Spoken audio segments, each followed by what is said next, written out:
Who those are, guys? Gene and Roy. You know, the Gene Autry. But I'll tell you something else, guys. I had to turn it off for a minute on a hard break because I'm going to play a song and I'm going to explain it to you guys and why I'm so heartbroken in a way. Last night, I was working on Connect the Dots, part 59, what we're going to go through today. Guys, this is extremely in-depth. And I'm talking about from start to finish, how I even got this idea of Connect the Dots, how it happened. I'm playing League of Legends last night. I'm Plat 3 now. I'm moving up the charts and I'm grinding out my nights, right? I'm stuck in a prison here because I have COVID. It's my third day in. My wife says I'm still contagious. I don't know. I'm coughing, I'm sneezing, I'm hurting at times, but I'm getting through it. So I start studying. And while I'm studying, I get the message. It's like 10 minutes past the hour when I got it. It was like late. I tweeted it in the Discord and it said Toby Keith had passed away at age 62. And I was just like, man, that's killer for me, okay? And I'm going to explain something to you. There's a reason why I played this song to you. For me personally, okay, I know Toby Keith was not in the military. Okay, he was a singer-songwriter, and he did a lot for Americans after 9/11. If you don't remember that, I'll remind you. Don't worry. But I was 10 years old when I first heard Toby Keith. I was 10 years old. And it was at the end of the Dallas Cowboys VHS, Super Bowl champion VHS. The Dallas Cowboys won the Super Bowl in 1992. And at the end of the whole videotape, we used to watch it. We knew every game highlight. We knew all the plays. We would repeat it to ourselves. It'd be me and my brother, Rico, right? We're playing this thing. We put it in the VHS and the VCR, and we would play it. And at the end, when the credits roll, the theme song was I Should Have Been a Cowboy. I can't even tell you that I liked country music back then because I didn't. The only country song I ever knew growing up before this song was Forever and Ever Amen by Randy Travis. I really didn't know too much about country music growing up because my father was a DJ for the nightclubs. But it was like a best kept secret, country music, oh my God. Because when this song came on, I should have been a cowboy. I just played it for you guys. It literally tugged at me, right, when I was young because we wanted to be Dallas Cowboys. We're the biggest fans in the world to this day. I don't care what Rico knows says that he's not. He's still a Dallas Cowboy. And that's just the way I felt about it, right? It took away my childhood when I found that out. But what people don't know is the military aspect. You know that every single person in my family, I have 4 brothers and sisters total. I have 5 actually, but the 5th one didn't serve. But 4 of us did. We all served the military. We all joined the Army after 9/11. I had signed up before 9/11, but I officially deployed out to basic in September 2021, the actual month of 9/11. So with that being said, like you deploy, you know you're getting deployed, you know you're going overseas in some facet, whether you're CONUS or you're not, whether you're in a garrison mission or you're not, I don't care who you are, I respect you for everything. You know, swearing in at MEPS says everything in the world to me, tells you that you will defend this country against all enemies, foreign and domestic. It's kind of my mindset when I talk about finance and we talk about private equity and we talk about how individuals are robbing Americans of their money and or people around the world of their money because everyone invests in the United States stock exchange. You know, it's what it is. I know it's the New York Stock Exchange, but in our economy itself. So I felt really tied to Toby Keith for a long time. Because when I was overseas, and this is my story, this is different from other people's, and I get it. A lot of you guys don't know this, so I'll tell it to you.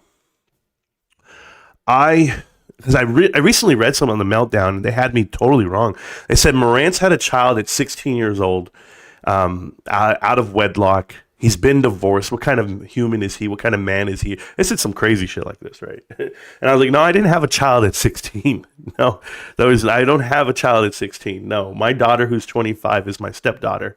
And I met her when she was 7, and she's 25 now. So you can imagine how many years we have together and how tight we are. But that's a mission that I signed up for when I met my wife.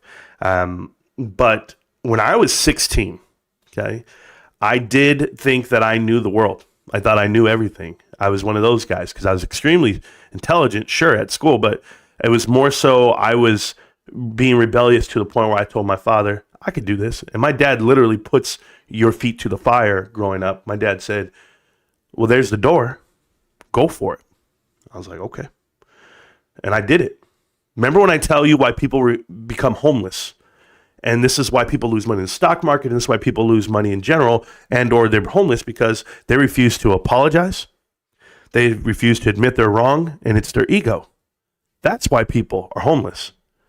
And I'll tell you right now, if I would have looked at my dad dead in the face in the moment and just said, you know what, Dad, you're right. I'm sorry. I made a mistake. I'm in trouble. I'll go to my room. Let me shut up. I mean, because that's what my brother did. My brother was that guy where he just, whatever my dad said, he's going, and I wasn't. I was the opposite. So Rico's the one who got the new car in high school. Think about this. Rico got a new car in high school, brand new Toyota Celica. Swear to God. I didn't. Rico got cheered on at graduation. I didn't. Rico lived at home and went to prom, went to grad night. I didn't. I'm not saying it as a sob story. I'm telling you I picked my path.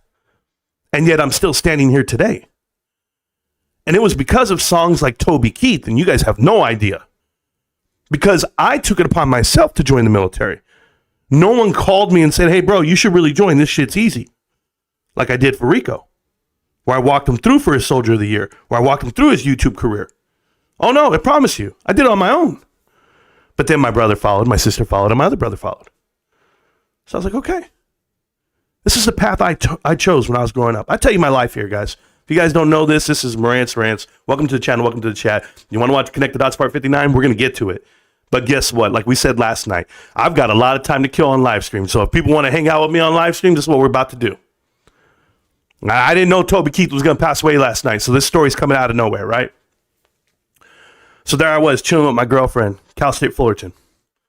And I'm 1 year away from high school. I just graduated and I went 1 year for college. And I'm on Cal State Fullerton on the campus. And I tell my girlfriend, you know, there's a song that plays and it's an Army song. It was actually CCR song. It was Fortunate Son. I say it's an Army song because those are the songs that remind me of joining the military because of Forrest Gump. It's on the soundtrack and it's like, yo, man, that makes me want to join the Army. She said, you won't do it. I said, I will. Watch me. And I drove all the way home and I joined the military that night. I signed up. I said, ship me out. Let's go. I wanted to go right now because I had nothing to tie me down here where I live. There's nothing. I had no family. Guys, I have no family. The family is on the other side. All my cousins hang out with my brother. My father. I recently just started talking to my dad a couple of years ago. It's true. My dad was living with Rico, right? Like people know this stuff. I'll tell you the story. I don't mind. I'm not afraid of it, guys. I'm living this. So I said, all right, I'm going to go join the Army. So I walked to my dad's football practice where he's the president. And I walk up and I say, hey, Pops, I'm just going to let you know I'm walking out. I'm going to the Army. And he was like, good luck. That's it. My dad loves me. I know he loves me. He wants the best for me, like all fathers do. But it was a decision I was making, and I had to make it through. You want to know how different my Army experience was than my brother's? Or my sister's? Or my other brother? I guarantee you my Army experience is different. Who was at my basic training graduation? Who was at my AIT graduation? Who was at my ceremony for promotion to PFC, specialist, and sergeant? Nobody. I'm okay. I'm okay because you know what was happening back then? I was in a mindset of, hey, I'm going to grind, I'm going to make it, I'm going to go to war, and I'm going to die. I swear to God, guys, that was my mindset. But then these songs come on. There's special people on this planet. There are special Americans in this world that make music that sings right through your bones. And Toby Keith is that guy. Because when I was alone, I promise you, when I was alone in Korea, wondering if my unit's going to be the first one deployed, wondering where we're going to go next. I'm 2 years in Korea. I'm getting extended. I just worked the World Cup security. I'm trying to figure out what I'm going to do next. We're looking for bombs. We're thinking everything. I mean, everybody walking by you think is a terrorist. Like it's your mind's tripping. And Toby Keith comes out with the hardest song you ever heard in your life. And it made you feel so proud. I didn't care what you were cut from, who you are, where you've been. Just like Stax is telling you, he ain't big on Toby Keith, but he got to hear some of that music. This is a song that changed my life when I was growing up and a young man. I came home a better man, obviously. Enjoy Toby Keith. Be a father, Oh, no. Enjoy Toby Keith. I'll play it from the beginning. Yes. I'm telling you right now, that man had a direct reflect on me, the shaping of who I became. And you guys know I don't care about what you do in the military. I tell you this, I don't care. I don't care if you're Coast Guard, I don't care if you're Navy, Marines, and of course your Air Force and Army. I don't care. It's you're willing to sacrifice your time and your energy so that other people can sit here and be keyboard warriors. And Toby Keith made a damn classic, man. And I hadn't cried so hard like I did last night. And it wasn't that I was so sad. It wasn't like that. I'm just telling you, man. Yeah, Ravens. I saw you type it up, Ravenstown. You knew the song before it even came out.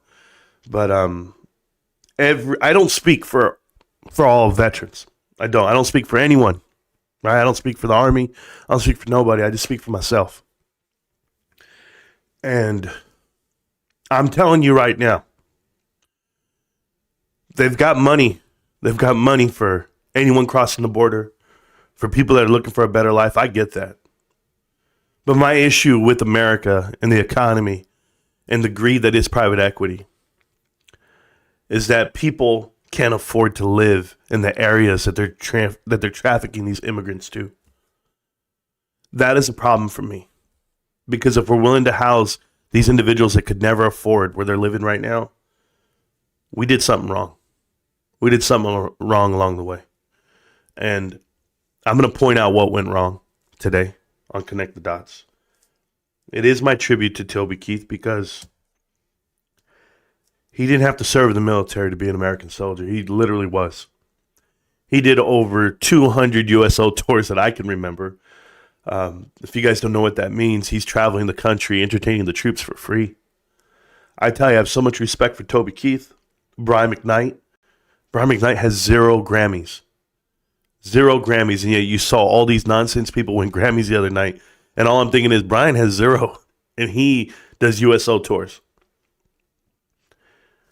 Things like that I don't forget. Sacrificing for the troops. So, yeah, Toby Keith, American Soldier. That song is something I'll be playing for the rest of my life. And like I said, much respect to everyone out there. But I'm an American financial soldier. Yeah, we'll do our best, man. The reason why I'm telling you the story, too, just so that you're clear, so like we're all clear, okay? We all have issues. No family is perfect. Nobody came up thinking that they, lived this silver spoon life like some other people have, but not us, not me. I went through and I didn't have a dollar to my name. I made every mistake in the world. I've done it all, man. And where I got it right was I said I'm going to go ahead and start something and I'm not going to quit until it's over. And whether that be my career, my marriage, or this channel, my hobby, I'm letting you know now that when people start things and no one shows up, it deters them. Last November, I remember having no viewers, and I was in a funk, and I didn't know what the content was going to be. And then on Christmas Day, I came out with this video about AMC and how Adam Aaron was robbing people. Literally robbing them with this conversion that was ape. And people started listening.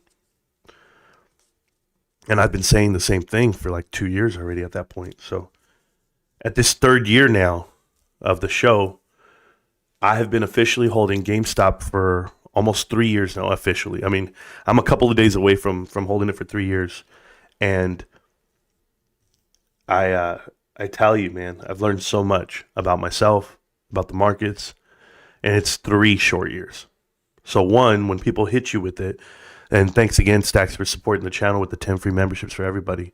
People are going to hit you with some info, and what they're going to find out is Connect the Dots is something so serious. Like, guys, let me tell you how crazy this world works for me. I am constantly connecting dots in my head. when it comes to private equity, leverage buyouts, publicly traded companies, and taking advantage of the American investor and or any investor, the retail investor, I should say. But I'm going to play a clip right now, and I'm going to show you the way my mind works. And then in turn, you're going to see all the dots, the complete picture. Welcome to it. Welcome to Marantz Rantz. Plenty of good information, a little bit of motivation, a whole lot of truth, and no fight.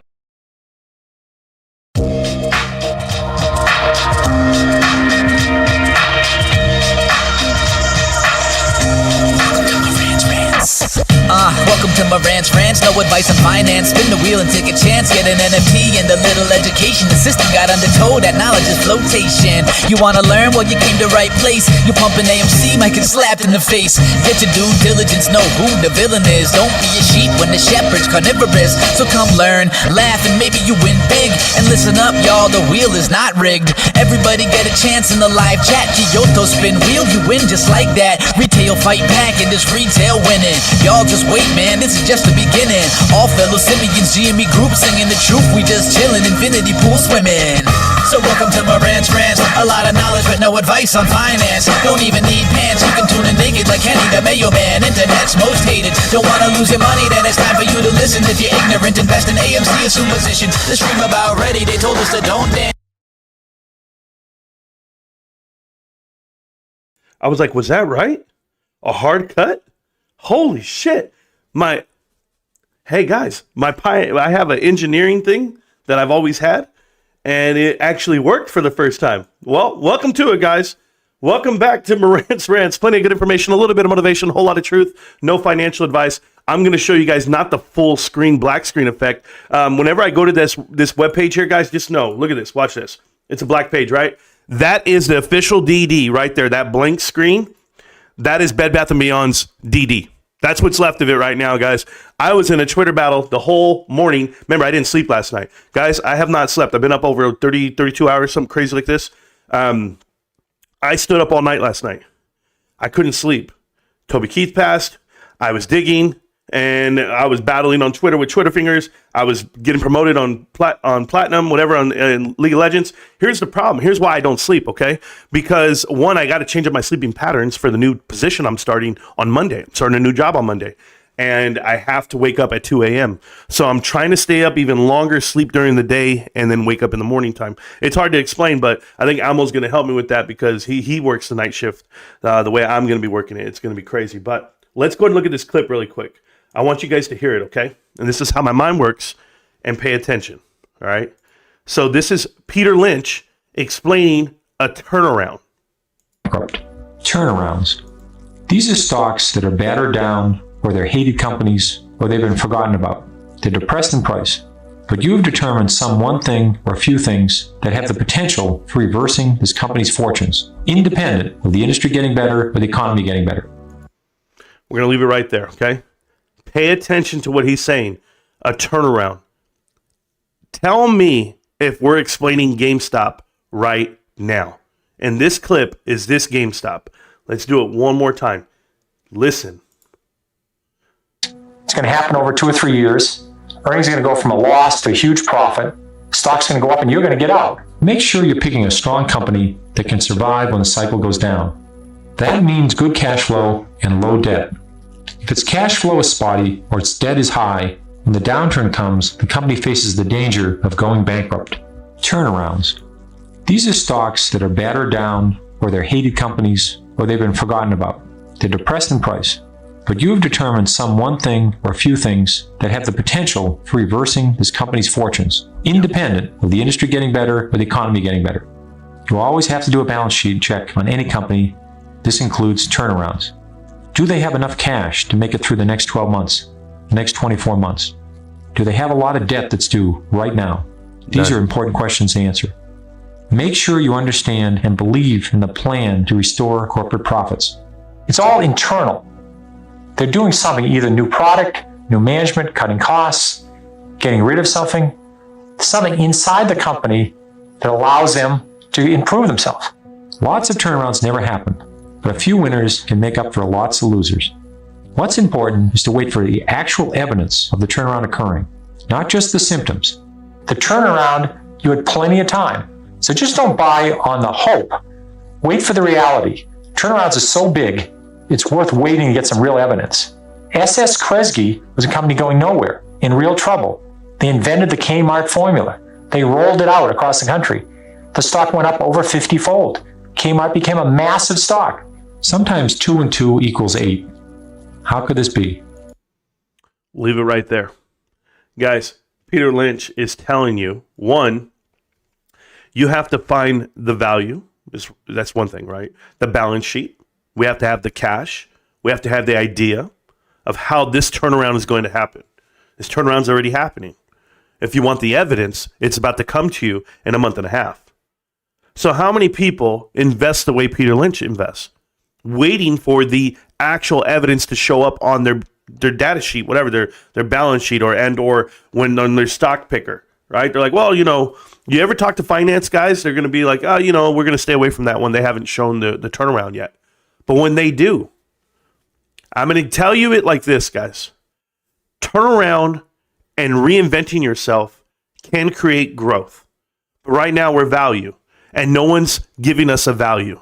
They're not even writing us off as a value stock. They're writing us off as nothing at all. The multiples are not even 1. So you'll see exactly what I'm talking about in about a month and a half when people see the fruits of this labor. But if you listen to that clip, what you didn't get out of it, or what you should have gotten out of it, what I always get out of it, because I listen to so many clips that I can. I was reading a book. It was called Where the Customer's Yachts. There's this book out there. And I got a hold of the audio. I got a hold of the because I always like to paste and copy quotes and put it on one of these. I'm doing PowerPoint presentation, and I'll show you a page on that too. But I like to get all these quotes together because I want to see the mindset of investing from the 30s, 40s, 50s, 60s. Because I've always paid attention to my grandparents. I want to know how they survived. I always ask my grandparents, how'd you guys make it past this moment in time? So I know.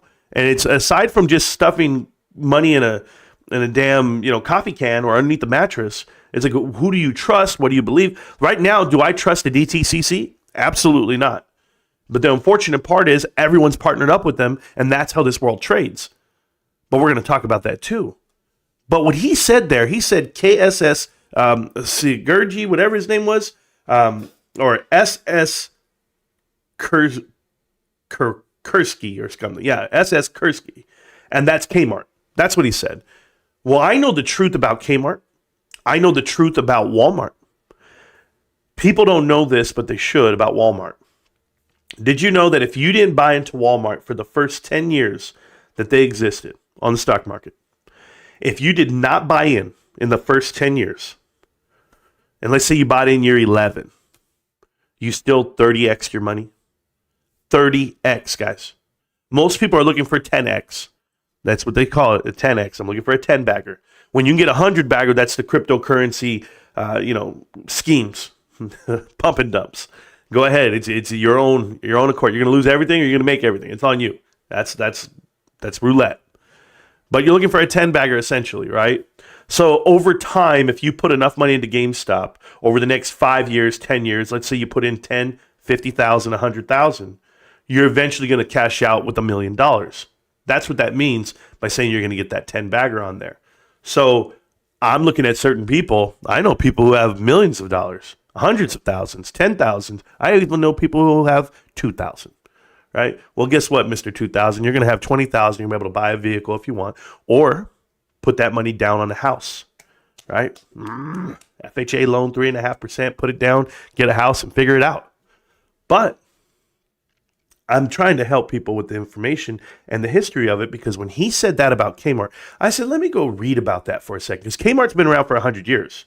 If people don't know this, they were around for 100 years. But the actual model of Kmart, the store itself, didn't start until the late 60s, 66, I believe. The inventor, the owner, actually died 4 years later. So the corporation took on this mold of, we're going to expand, we're going to get big. And they were the second largest retailer in the world behind Sears at the time, during the 70s and 80s. They had this blue light special. Anybody remember blue light special? I know you guys do. If you don't, they used to pick an hour out of the day when blue light would come on in the store. You had to be in the store shopping to see what was going on sale just for that hours. It created a sense of urgency, like you were going to miss out on something. Trust me, you didn't miss out on much. But over time, you saw Kmart fall to pieces. And it fell to pieces because of one person. Okay? And I want to make this very clear to people. They drove it to bankruptcy. They took it out of bankruptcy. And Sears bought them. Okay? Sears and Kmart merged. But the person who did all of this, and I'm going to show it to you, was Eddie Lampert. We've talked about Eddie Lampert before, guys, right here on this channel. And if you guys don't know it, I'll remind you about it because it's on Connect the Dots. I believe it's Connect the Dots 17, where I talk about it at the end. I've also talked before then too, but he runs ESL. I want to say it's ESL Investments. And you know that they were the ones who had AutoZone. And they just happened to promote a young lady from Zell's Jewelers by the name of Sue Gove. Now, Sue Gove was on the board of directors at AutoZone. And that's what gave me the red flag to say this is who they're bringing in, right? Private equity, bringing in someone to vote the way they do. But I saw the whole board of directors and said, oh my God. Well, can you imagine that the same people that are showing up there are the same people showing up here? Eddie Lampert, guys, you guys should know who he is because he's a Skull and Bones guy. He did an internship at Goldman Sachs, and he also worked there. So just know the connections. He's the protege of another guy named like River something I can't think of right now. Wait till we get through it all. So we're going to go through it all right now. It's about to be really fun for me. I don't know if you guys even enjoy this stuff, but I do. So here's the Kmart family, and they tell you like how it all went down, and we know that they partnered up, and they had a CEO. And so when I go through the legacy of what Kmart was, you just go straight to Kmart, right? So it's here. And you'll see Charles Conway here. Charles Conway, in 2000 to 2002, he actually was charged with the fact that he did some things for Kmart, like drove him to the poorhouse.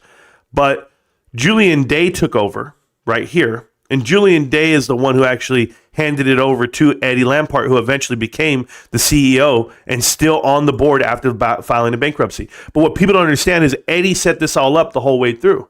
I know he's the final one at Kmart, but it's worse than that. Because here's how it all went down, guys. This is Kmart right here, the board of directors in 2003. They put these people on the board of directors, guys. Okay? Kmart board, they named new board of directors for the company after it's experienced, after it came out of bankruptcy later this month. Now watch this. Look what they say, though, at the bottom. It says the biggest problem with the board is that while they're heavy with financial experience, there is precious to little marketing experience. When was the last time you saw these people actually shop at a Kmart or know what it is to be a part of Kmart? Financial expertise is fine, but understanding how the big box into a compelling shopping experience is something else. Kmart problems are in both areas. So who did they put on this board of directors? Look at these people, guys. Eddie Lampert. That's the first red flag, right? We know who Eddie is. We know what it is. But he's the largest shareholder at Kmart at the time. William Crawley. William Crawley right here, the president and COO of ESL Investments, is the third. If I remember his name is, he's the third. But he's also on the board of directors at AutoZone. He was part of that. Thomas Tisch. I didn't even know Thomas Tisch was part of the Tisch family. Andrew Tisch. You guys remember these guys, right? Or you don't? I'll remind you. They were on the board of directors at Zell's Jewelers. They additionally, their dad and uncle, okay, Thomas's dad and uncle, owned Lowe's movie theater complex, who sold to Apollo, who then in turn turned into what today we call AMC movie theaters. Yeah, the Tisch family. They are private equity, all of them. But now Thomas Tisch is here. I wonder how that all worked out for you. Stephen Munchin. We've talked about this guy right here, former CIO of Chief Investment Officer for Goldman Sachs. You guys know who he is because he's a Skull and Bones guy, just like Edward Lampert, right? They're a Skull and Bones. That's all. That's fact. He's run for Congress. He's actually still in Congress, if I'm not mistaken. But wait till you hear his track record. And we've talked about him before on Connect the Dots. I don't remember what companies he was with, but I know I've talked about him. So I have to go watch him back. I know William Foss. I know Ann Reese. When I saw Ann Reese, retired ITT Chief Financial Officer for ITT Tech, and here's my problem. I don't even know if it's ITT Tech. Is that just normal for me to say that? But Ann Reese, that name looked familiar to me, and Brandon. But I'll remember Brandon in a minute, and I'll remember Ann, and so will you guys, okay? I'm going to explain it, guys. It's going to get crazy. So the first thing we're going to do is look at Steven. So Steven here, if you guys don't remember, I tell you, here's who he is. He's at Kmart and Sears, part of driving them into the ground. Additionally, the Dune Entertainment, when they signed that deal with AMC, that's him. And that's an Apollo deal as well. If you guys don't know, we're going to go all the way down because there's so much here on him alone that you should be paying attention to. His name's Stephen Munchin. I guess that's his name. Is he still in office? They tell me no, he's not in office anymore. So maybe he's out of office now. Great. But we'll see what he's doing now. So maybe we need to pay attention to him wherever he goes next. Is that fair? He's been with Eddie Lampert before. He was his roommate, his Yale roommate, Eddie Lampert. So that's a problem for me for board of directors. This is not an independent director. This is your best friend. Your best friend and Skull and Bones. Look at this right here. It'll tell you. It'll tell you that they're Skull and Bones, right? Where does it say it at? Say he's part of Skull and Bones. He's in the cabinet for Trump. We get that. I'm scared. I'm even scared to vote for Trump. Oh, right here. Was initiated into Skull and Bones in 1985. If you guys never seen the movie Skull and Bones, go ahead and watch that. You'll understand what it is. Secret societies, guys. At Yale. As you go down, I'm going to find out more stuff for you guys. He's been a part of tons of movies. Remember James Packer and the merge with Dunn? I've talked about this already, guys. This has a lot to do with Mullen Automotive, if I'm not mistaken, with James Packer. But also AMC. But go ahead and look at that because I'm going to go look at those videos. He backed Romney. He backed Trump. He backed Obama. This guy's dirty. He's just dirty. He backs Kamala Harris. He just backs anybody. He's just dirty money from what I can see. My opinion, of course. But I had more issues with what he did before. What did he do with Hank Paulson? After Hank Paulson under George Bush? Remember? Okay. President Clinton, respectively. I don't know what he said.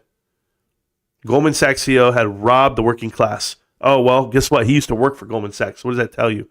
But I have more here for you. He told Greta Thunberg, go back to school, which is pretty funny. He denied the debt ceiling not being raised. That's cool. I mean, I don't mind that at all. That's not a bad thing for me. There was something else I read when I went through all here. Oh, right here. Here we go. Okay, guys, pay attention. You don't think that it's private equity? You don't think it's all connected? Read this right here. He instructed his staff to accept a non-low income tax from the Story County, Nevada, whatever the hell that is, as an opportunity zone shortly after attending a Milken Institute event in Beverly Hills with Michael Milken. Milken was already an investor in that Nevada tract. Okay. And in August 2018, he then attended the Milken Institute conference on opportunity zones in the Hamptons with Milken, later accepted a flight to Los Angeles with Milken on a private jet. Treasury later issued regulatory guidance to allow prior investors to benefit from newly designed opportunity zones, designated opportunity zones, meaning he literally did an inside deal with Mike Milken and flew across the plane. You guys don't think that's private equity? Mike Milken is the godfather of private equity and what they're doing. So the Milken Institute is just that. So he's already partnered up with them and he does that. So I had him doing that. He married an actress. I don't know why she married. I don't know who she is, but I'll never support her movies. Cabin Fever, Intruder. She was on CSI New York, Cold Case. Nah, Me, You, and Madness. I'm not doing any of this stuff. But yeah, their CEO has succeeded him as an interim CEO of Dune Entertainment. Yeah, nah, I'm good. I want no part of it, guys. He's using military aircrafts at the expense of you, just so that you're aware. That's what he was accused of. I'm not saying, that's what he was accused of. I'll leave it there. Student heckling incident. I don't know. He looks like a kid who got picked on a lot, but now he's a man of power. Oh, here's another thing. Okay, you don't think he has the inside track, guys? You don't think he's given the golden rope here? Eddie Lampert, you know what's up. You got your best friend here, Stephen Munchin. His mother was a longtime investor with Bernie Madoff. After his mother died in 2005, him and his brother liquidated their investments, making $3.2 million. They cashed out before Bernie got caught. That's what and guess what? They got sued and they didn't have to pay up.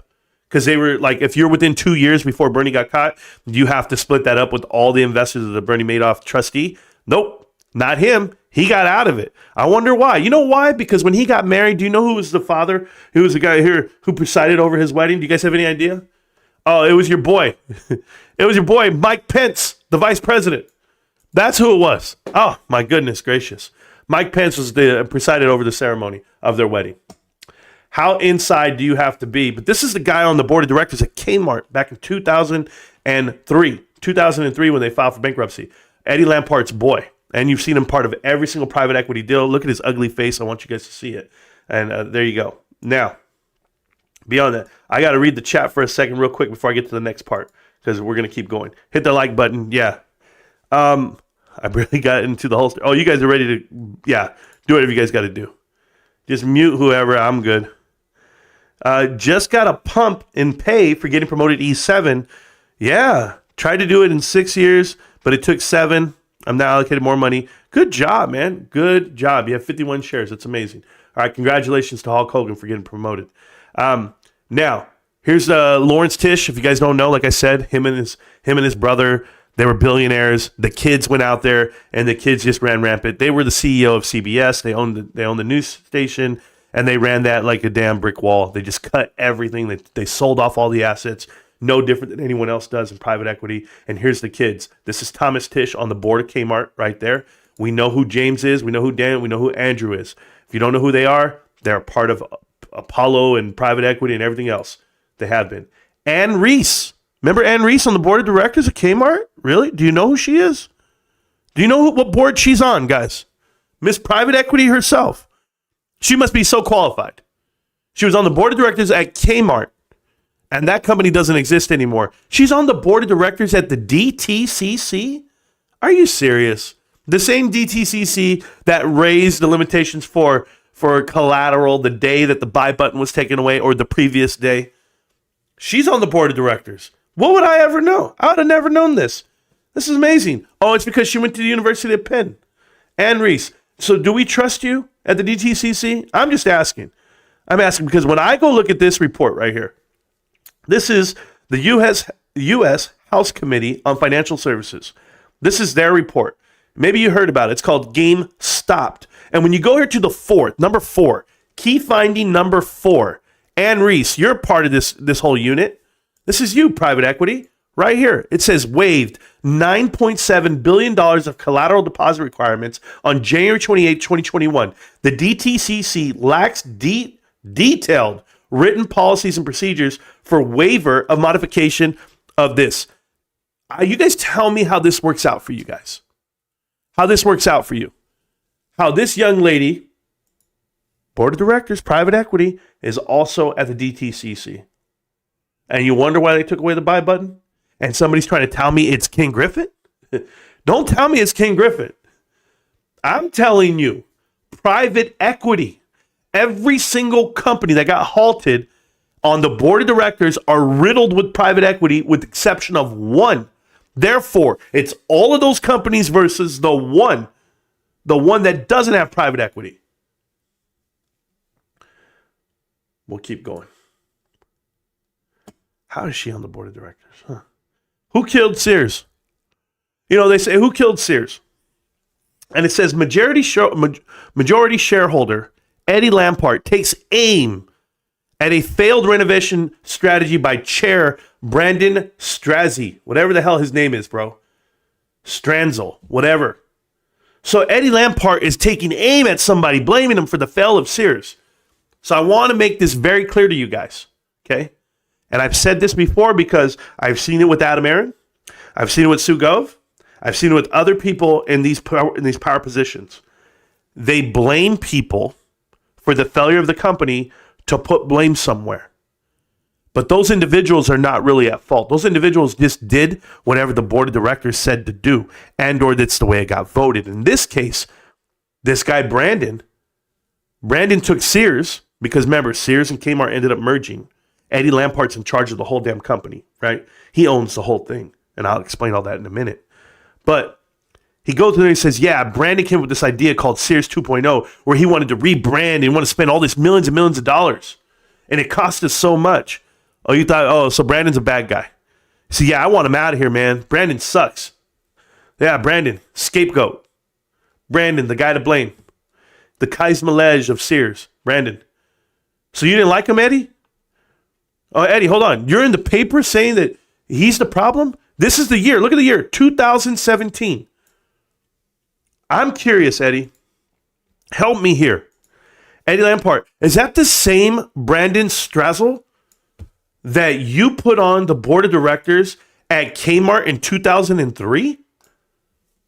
Huh. So you guys been best friends for how long?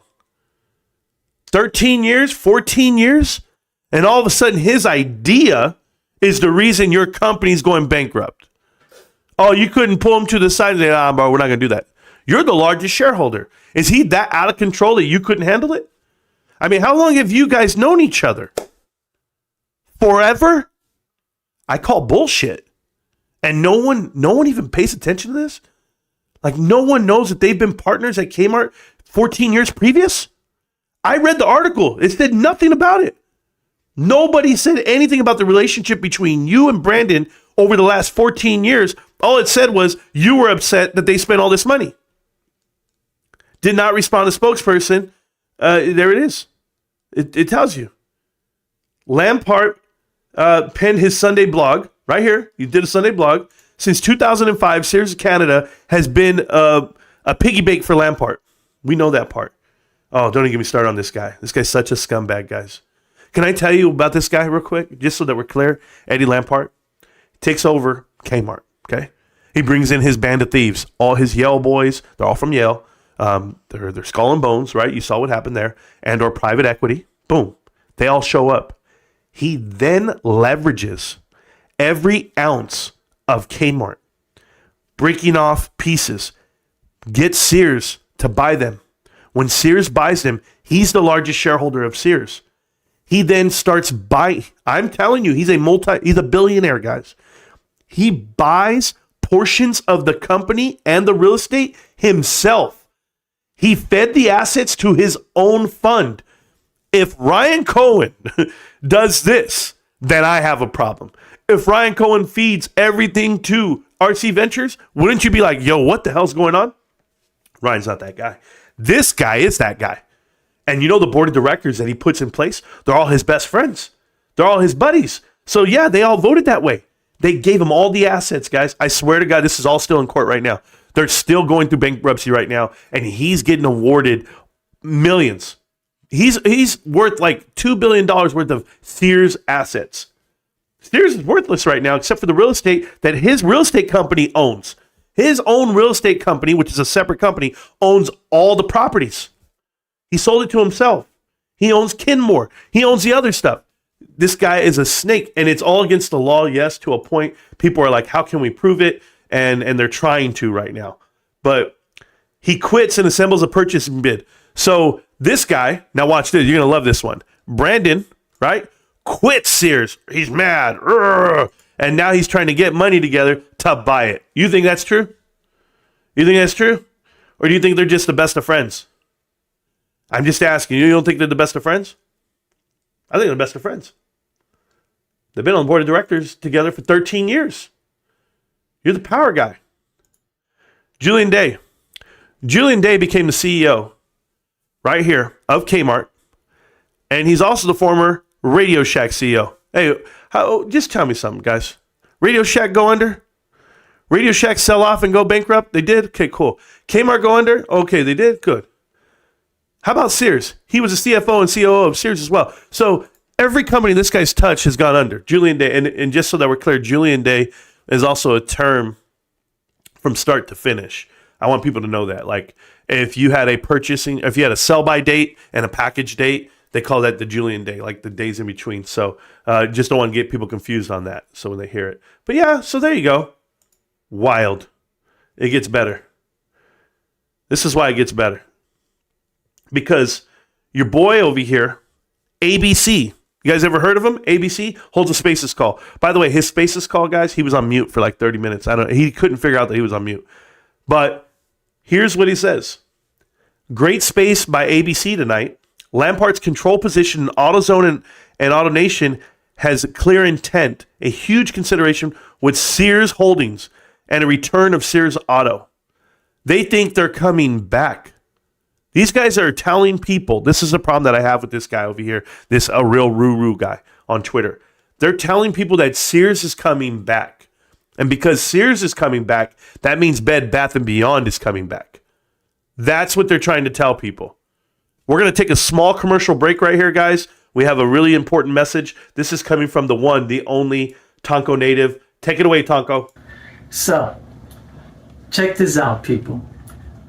This is what happens when you listen to 19-year-old little boys who live in their mother's basement or who just live with their parents, who work at McDonald's, who have no idea what it is to pay rent, to pay bills, who have no idea what it is to have a real job and real responsibilities, whose life savings is only $250. When a kid who's 19 years old tells you to invest your money into AMC because AMC is going to the moon and then it tanks, it's your fault because you're a grown-ass man listening to a little boy give you financial and stock market advice. That's what happens. When you go on YouTube and you follow people like Mikey's Money, who lives with his mother and who claims to have his life savings in AMC, and his life savings is only about $250 that he saved in his lifetime. Because how much money can a 19-year-old save in his lifetime? It's hard enough for a grown-ass man in his 40s and 50s to save $1,000 in the day and age we live in, and you're listening to a 19-year-old telling you that he put his life savings into AMC. And that AMC will squeeze. He's been saying that, not just him, but all of these other idiots on YouTube, telling you that AMC is going to squeeze. Every week, every day, every month, for the past 3 years.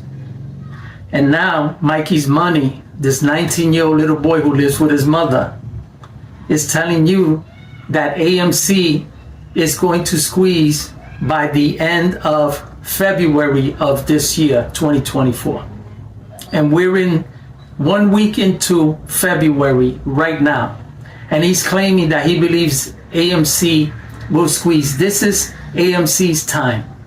Every month, every week, every day is AMC's time to squeeze. You got Thomas James telling you the same thing every day with his clickbait. AMC is about to squeeze. The time is near. Hedge funds are failing. Shorts are covering. And grown-ass men like you who go on YouTube to get advice from these little boys wonder why you've lost everything.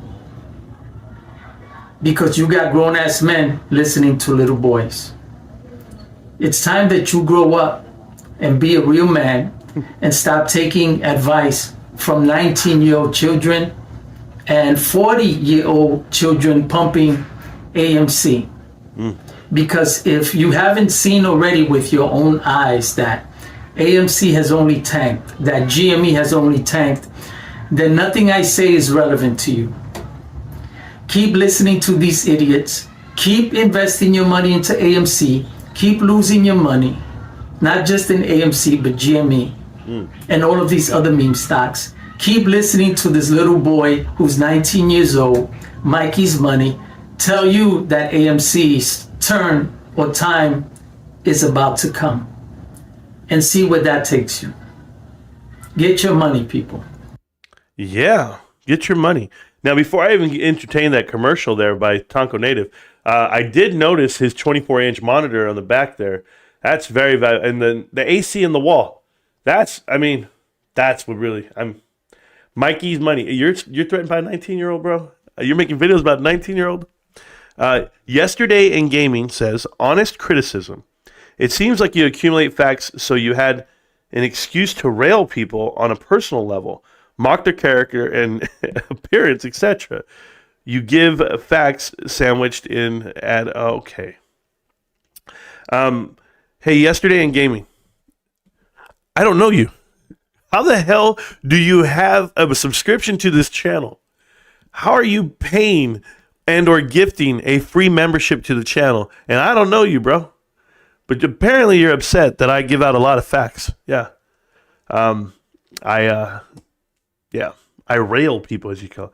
Did you see people come in here trying to rail me, buddy? And I'm talking about like physically, like they wanted to have sex with me. Did you see that lately? Because it's been happening. Yes, it's a Palm Desert shirt, by the way. It is. It's if you guys don't know, the number one wrestling team in the country, in my eyes, has been for the last 3 years. But high school wrestling, Palm Desert High School. But anyway, you trigger my autism, bro. It's hard out here. Little Mikey has $250, bro. Hey, it's hard enough to have $1,000. You know, I'm sorry, Tonko. I really am, bro. I didn't move to the Philippines and get braces at the age of 50. I didn't do any of that. But I'm just telling you that $1,000, fast food workers make $20 an hour, bro. I'm just letting you know, every 2 weeks they're getting paid $800. I think they can figure out $1,000. Me personally, yeah. You know, I'm broke, bro. What can I tell you? I'm a broke guy. So I just leave it at that. But you praying on my downfall doesn't make you religious. That's all I'm going to tell you. Okay, Tonko?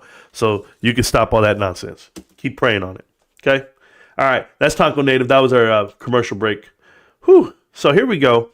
I wrote this tweet and I said to them, my issue with Bed Bath & Beyond is I posted about their DD over a year ago. It's been 100% correct. Where's PP Seeds, Kais Malej, Mike, whatever his damn name is, Bill Pulte, ABC, You Copy, Sal, Chad Mojo, Cardi B, where you know who Carter is, right? Any of them. Let me know exactly, because what I see here is they're losing. They're losing a lot. And this is just further proof of what I'm showing you. Eddie Lampert putting Sue Gove on the board of directors of AutoZone when he owns it. He is the key board member. He's the key shareholder. He's everything over here. And he put Sue Gove. So that was the red flag, and you should have known it when it happened. But right here, okay, and this is crazy. In 2013, it was announced that Lampert would take over as the CEO over Luis Ambrosia, this D'Ambrosia guy, okay, who stepped down due to family health matters. You know how I feel about that. Whenever they step down to health or I'm retiring, I call bullshit on private equity, because they always seem to get a job within the same year or the next year. So, and sure enough, he did. I'm pretty sure he did, right? Which took effect in May of 2013. So let's go look at him really quick. Did he take a new job? Oh, he did.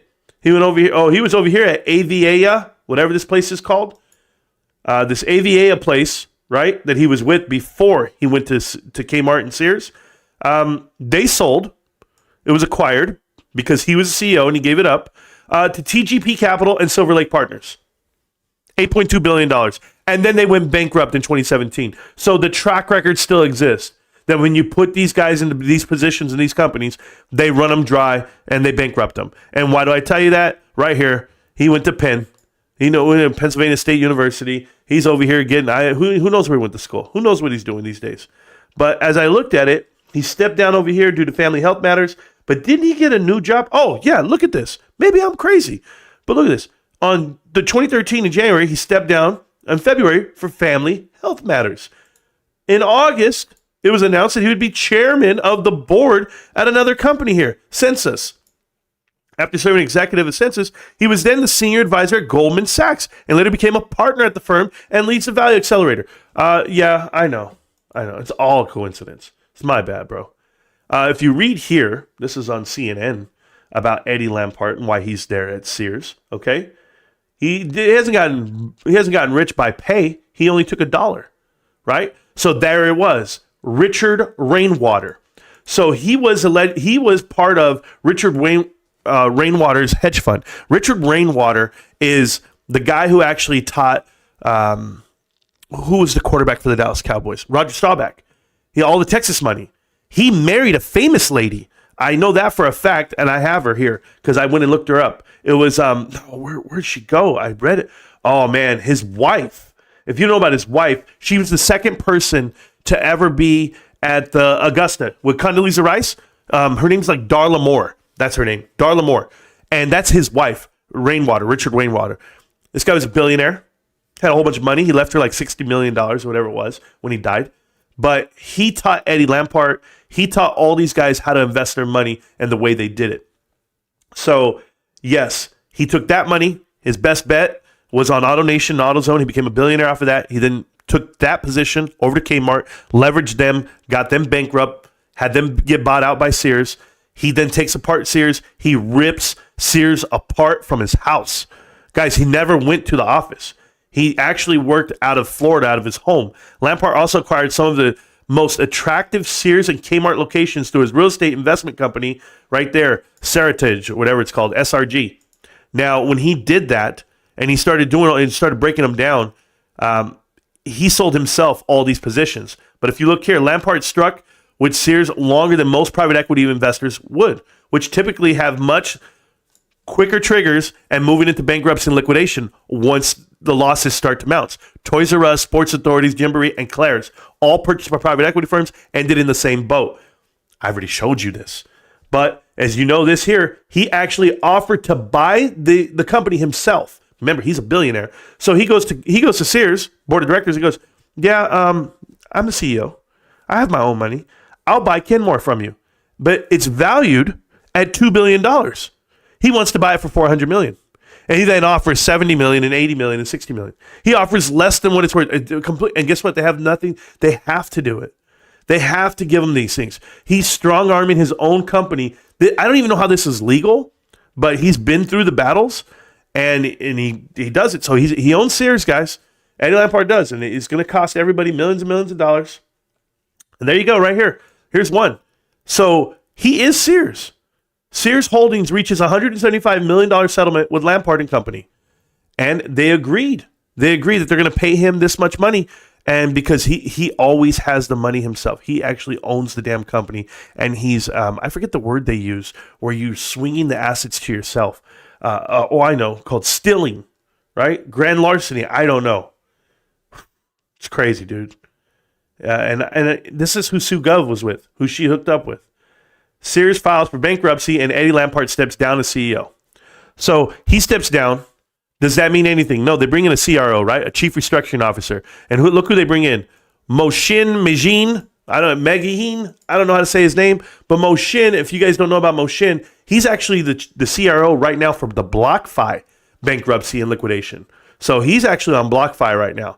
But another descendant, just so that we're clear, so everybody understands how all these dots are connected.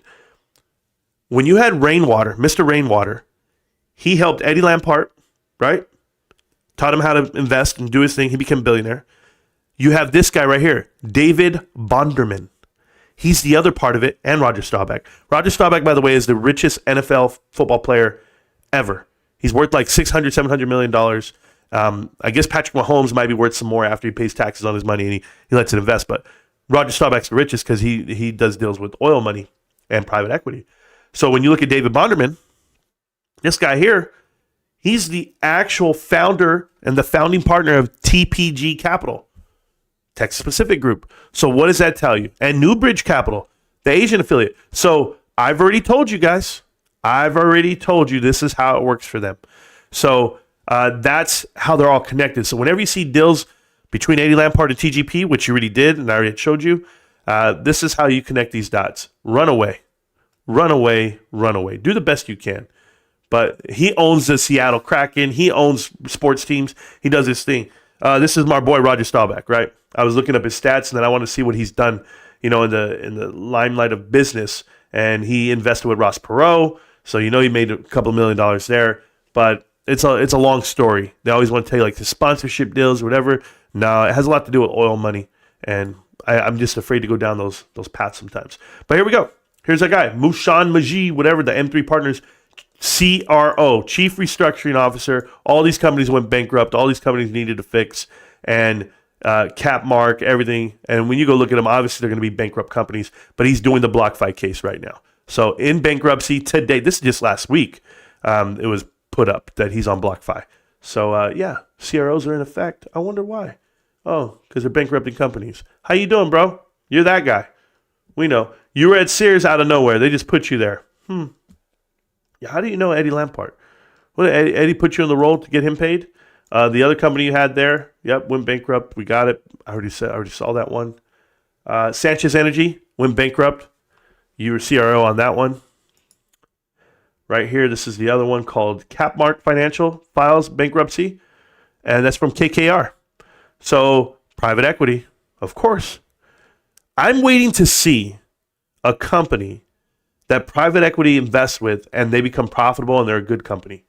Like you actually maximize your profits and you get it going somewhere. What was I watching this for? Ooh, I want to see what this is. Take a look at that. That is very. Oh no, that was loud for no reason, and it was playing too fast. And I was probably just watching it back. You know, I watch Connect the Dots back and forth like a lot to myself. I do that. Ooh, I want to watch this. I definitely want to watch. Oh, okay, we're going on to our next step. All right, we're headed to the next area, guys. Let's do it. Let me read the chat. Let me get back to you guys because I'm going to go back and read as much chat as I can. But hey, Eddie Lampert, just stop playing the victim right now, bro. Oh, there's Taco. We know who you are, and we know who SuGov is, and we know who everybody was. You guys gave it away, your playbook, and/or I just dissected into it. But this is my proof that Bed Bath & Beyond's never coming back. They're never coming back. I don't know why these guys think they're getting something that they're not getting. It's never happening. But you should see what's about to happen right now. Tell me, okay, this is the video we're about to show you. Before I play this right now, and this was like 9 months ago. And I'm going to read your chat really quick, guys. I see you guys here. Cool. It says, not that Marantz acts like a clown, but why resort to attacking them on a personal level? Stick to the facts so that you don't come off as a bully. No, Yesterday Gaming, I'm a bully. I'm a bully, bro. I swear to you, I want to get private equity, put them in a headlock. What are you mad about? You mad about these YouTubers that are grifting off you guys with the wrong information and just they're selling you a bag full of shit? Oh, I can't call that out either? Bro, if you don't like facts, then you and I will never mix. Honestly, I'm not trying to be, this likable guy. I'm trying to be unbreakable. There's a difference, okay? And I kind of already am, but you'll figure it out. If you don't, well, then you're not going to have the right information. I'll even challenge you this way, okay? Because you want to challenge my delivery and the way I do it. Go watch someone else's show. Let me know if they give you the info I give you. There's no one else on YouTube giving you this info on how to invest, when to invest, and what to avoid. Period. You can get it. It's education, and it's yours. How you interpret it is the way you want it. You don't like the way I say it and do it? Vote for somebody else, bro. It's real simple. All right. So let me know when I lie to you. Then you should be upset. But as I'm spitting facts and truth, nah. You got no leg to stand on. Hey, let me know who this sounds like. What company does this sound? I'm going to play this clip, and you tell me what company sounds like the company they're describing. Okay? I'll give you two options, but you can only pick one. Joined by a very special guest. Can we call him a legend? I think we're going to. Legendary investor Peter Lynch. He's with us from Boston this morning to share his perspective on the economy, markets, and the work he's doing for the Catholic Schools Foundation. Peter, of course, is the vice chairman of Fidelity Management and Research and advisory board member of Fidelity Funds. From 1977 to 1990, he managed the Magellan Fund, growing it from, you ready for this, $20 million to $14 billion in 1990 at the time of his retirement. Buy what you know is what Peter taught us, and it's so nice to see you this morning, Peter. Good to be here. So let's talk about buy what you know. I'm so curious these days how you're thinking about the economy. Well, I think people that are investing in individual stocks, it's sad they're careful when they buy a refrigerator or an airplane flight. They're careful about their money, and they'll hear about a stock on the bus, and they'll put $5,000 or $10,000 on it. They have no idea what they do. So you really got to be careful. Look at the company, look at the balance sheet. What is the reason the stock should be higher? The sucker's going up is not a good reason. Is your sense, though, that the style of investing that you pioneered is still doable and winnable today? Well, I think looking for something different, looking for something that's a good story. I mean, who would have guessed TJX, a local company, would have gone up 50-fold, or Stop and Shop would go up 10-fold, or Analog Devices, or NVIDIA. I couldn't pronounce NVIDIA. So you have to find a company that's either a turnaround or a company that's going to grow, like Panera or, Family Dollar stores. I'm not saying they're buys now, but that's what's made our, Sears is rolled over. So, so Kmart's rolled over, IBM slowed down. But we've had new companies come along. I mean, that's the nature. You have to be looking for new companies and look at the balance sheet. If you can add 5 and 5 and get reasonably close to 10, you should be able to look at a balance sheet and say, here's two depressed companies. They've gone from 50 to 3. One company's got $3 million in cash, and no debt. One's got $3 million in debt, no cash. Which one are you going to buy? Do you hear that? One has $3 million in cash and debt. The other one has $3 million in cash and no debt. Which one are you going to buy? That's literally GameStop versus AMC. One has all this cash and no debt. One has all this cash and debt. Which one are you going to buy? It's really elementary. But keep going, Peter. I mean, that's not too hard to do. Peter, I watched you closely because I was in the business back then, and I don't know. Do you remember how many S&Ls went from mutuals to stock trade that you made just buku bucks on back then? I mean, I don't know if you missed any of those, and they were all big winners. They're all big winners. They were all big winners back then. What do you think of the financial sector right now and what happened? Do you see the way these finance guys talk to each other? Like, Peter's a respectable guy, but this, I was in the industry back then. This is the same guy who introduced Taylor Swift's parents to Adam Marantz, supposedly. I was in the industry back then. You know what I got to tell you guys?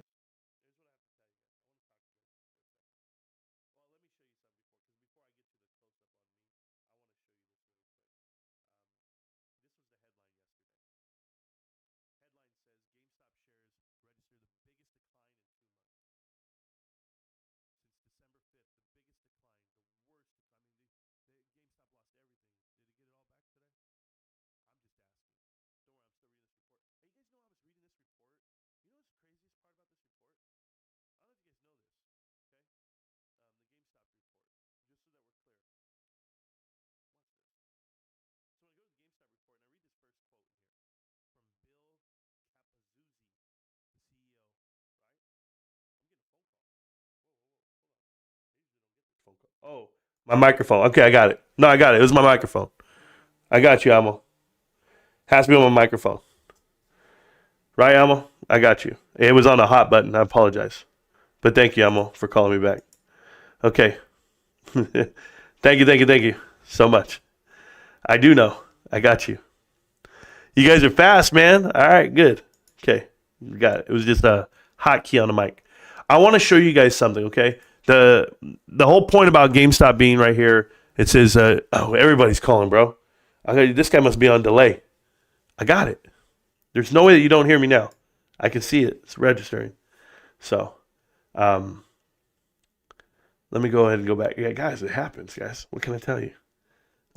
You still want to call me, or are we good? There we go. Yeah, my bad, bro. Oh, your chest. Can't hear him. Your video volume is way higher than your mic. Yeah, because I lowered it down on purpose.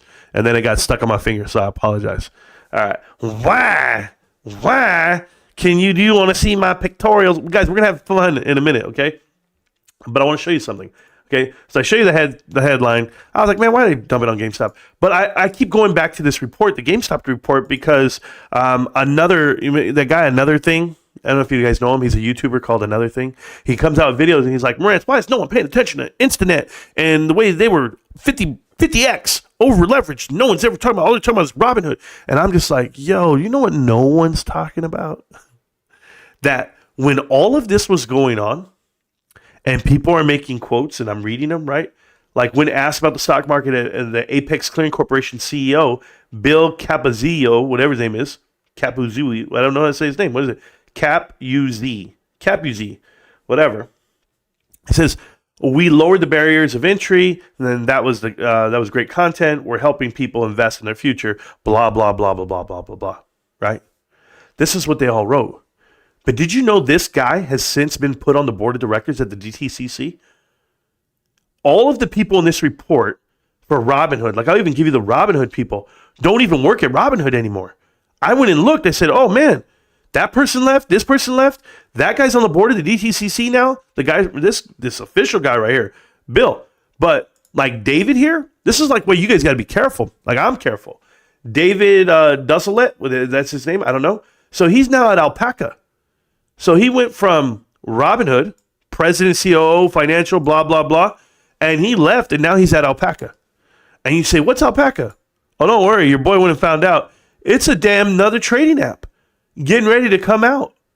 We're launching options and trading APIs soon. Join the wait list right here. They're going to make it look nice. It's going to be yellow instead of green. This is the next Robinhood. alpaca. And they got all the people over there to do it. I went and looked it all up, guys. I saw all the connections.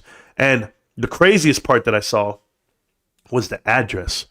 They're at some rented out office in the middle of Florida where it's a shared office space.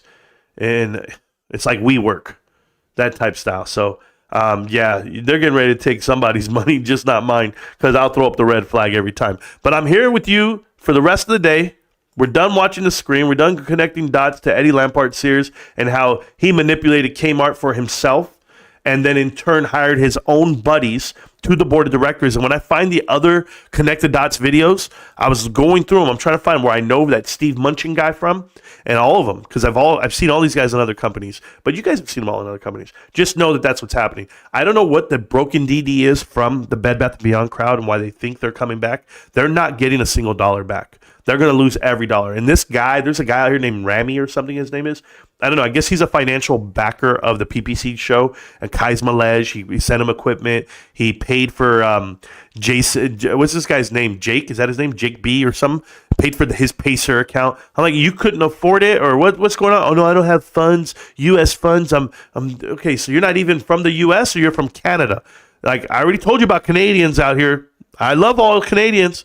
But they're out here attacking the stock market or passing out bad information on purpose. So I'm going to go through.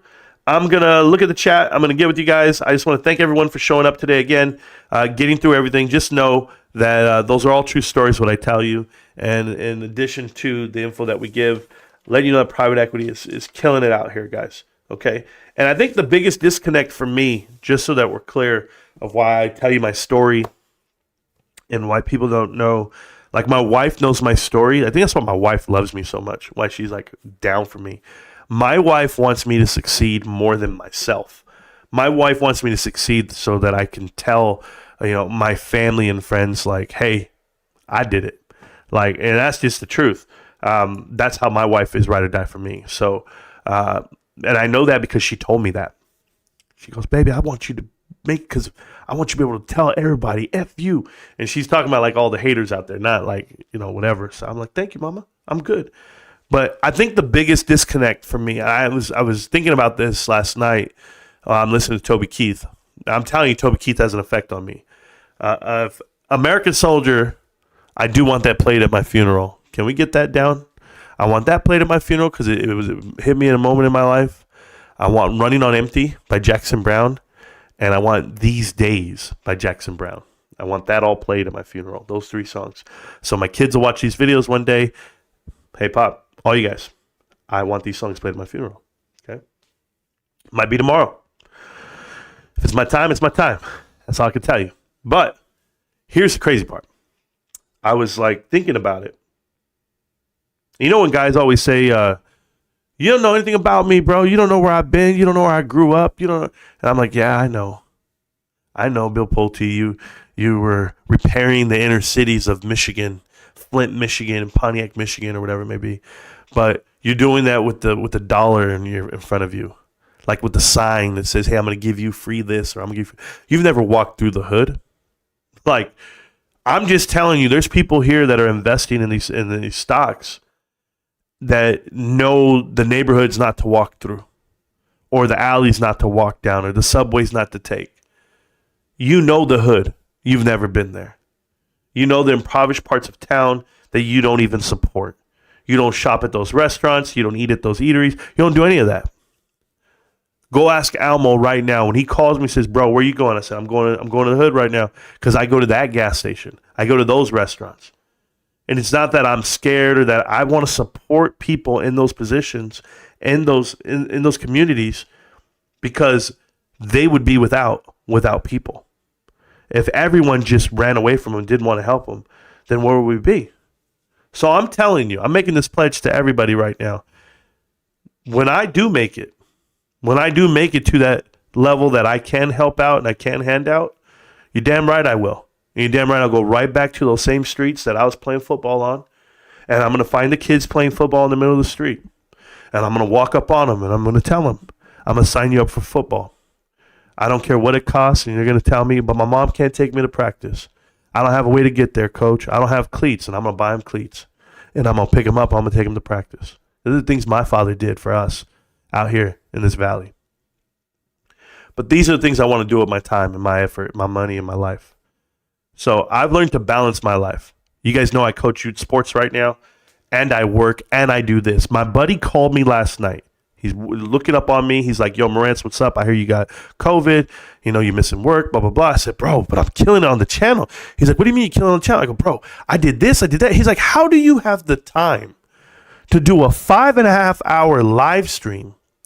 You go and find these interviews of Camelot.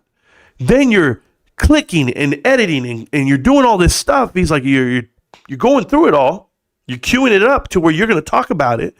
And then you do the same thing with Houston Wade all in the same night, all in 5.5 hours, all on your feet while you have COVID, while you should be working, while you should be. He's like, you do this all damn day, bro. He's like, you live it. I'm like, yeah, I know. And who notices? Nobody. But me, because I'm just going to keep going. Like I said, I'm going to keep going. It's not that I want you to like me, because I don't want to be liked or unliked. It's not that way. I just want to make sure you understand that I'm unbreakable. And that's why I do this. So enjoy the info, guys. Enjoy all the content. But I promise you, GameStop is about to kill this bitch. GameStop's about to come out here and fuck the whole world up. And I don't care if you guys hear me cussing today. And I apologize, guys, but it's either we're investing off of evidence rather than, symptoms. Oh, I think it might. It looks like it. No, I got the evidence, babe. I got it all. So I just want you to know that. Another thing I want to tell you guys is today is the 132nd day officially that Ryan Cohen has been the CEO of GameStop. So for us to catch this much heat and flack and naysayers and negative comments and negative price action, he's only been in charge for 132 days, guys, officially as a CEO. So I'm going to grade him off of that. I'm going to grade him off of what he has been doing. And my first sponsor of this channel was Tonko Native. Yeah, absolutely, guys. He's my guy. And like I said, Tonko Native is religious because he's praying on my downfall. Good luck, bro. Good luck on that. It ain't going to work, babe. It ain't going to work. Let me go ahead and read the chat. I'll get back to you guys. Just to let you know, if you are a technical analysis guy, if you're a TA guy, you're going to be jobless real soon because you got this all wrong and you got everything else wrong as well. That's why we talk about it. Hit the like button, folks. You know what it is. Marantz Rantz, welcome back to it. He's not wrong. Water going to leak on the TV. Yeah, apparently, if you put the AC unit on top of the TV, that was bad, man. I don't know what to tell these guys. I've always seen him with, making these ransom videos that he makes. We is eating good. Yes, I don't know what they're doing. Sounds like Taco, his life savings is $1K. I don't know, Stacks. I don't know. I don't have those issues. I'm different. I'm a little different. I'm not saying I'm balling like that, but I'm just saying if I had to come up with some cash, call the wife. That's it. My laptop is bigger than that screen. I bet. I mean, shit, but wanted to be proper. Well, there you go. My phone is bigger than that screen. That's sad, bro. You guys don't clown the man for his, for his things. 2X, man, what the F? I don't know. Is Tonko seeing the light? No, he's not seeing the light. He's always talked bad about AMC and GameStop. He calls us all punks and clowns. But he's going to be seeing the light real soon because here's the thing. Tonko Natives is 200 subscribers away from 1,000. And now he's going to be able to monetize if he has those 4,000 hours viewed. And if he can do that, Tonko, I know how to get you 4,000 hours viewed. And it's without cheating, right? Without paying for it, doing it. Just go live, bro. Oh, wait. You don't go live? Go live. We're dying for the live stream. That's going to be the funniest shit I ever seen. This is Tonko Native's live stream right here.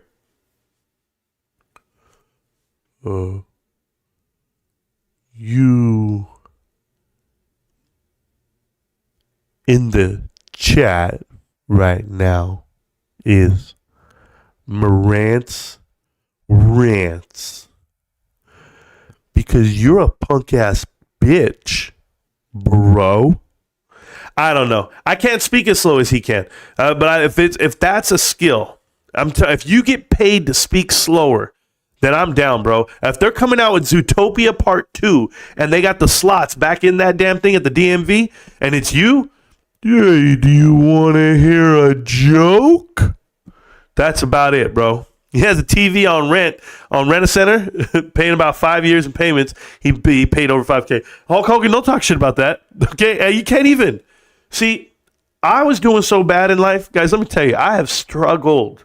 I went from making 6 to making nothing, man. That rule of 6s don't apply to me. I was making nothing, so I went out there and said, "Baby, what are we gonna do?" Wife goes, "I don't know. Go to Aaron's." There I was buying a badass gaming computer because I'm playing WoW at Aaron's. And she cost me $3,500. Swear to God. I was like, man, but unemployment paid for it. I don't know. The cans paid for it. Somebody paid for it. I don't know how it went. I don't have it anymore. He put the new video out and AMC ran 11%. Damn, he told everybody selling it. Ran? Shit. The Dunkles, he's the dollar store of Vin Diesel. Shit, that's sad, bro. Yesterday in gaming, for whatever reason, you're not happy with the way I talk about stuff. We just have fun. Like, you're real fun, bro. I bet you're fun at funerals, man. Honestly. I don't know what you're mad about. Because $250 now worth $20. Yeah, who cares?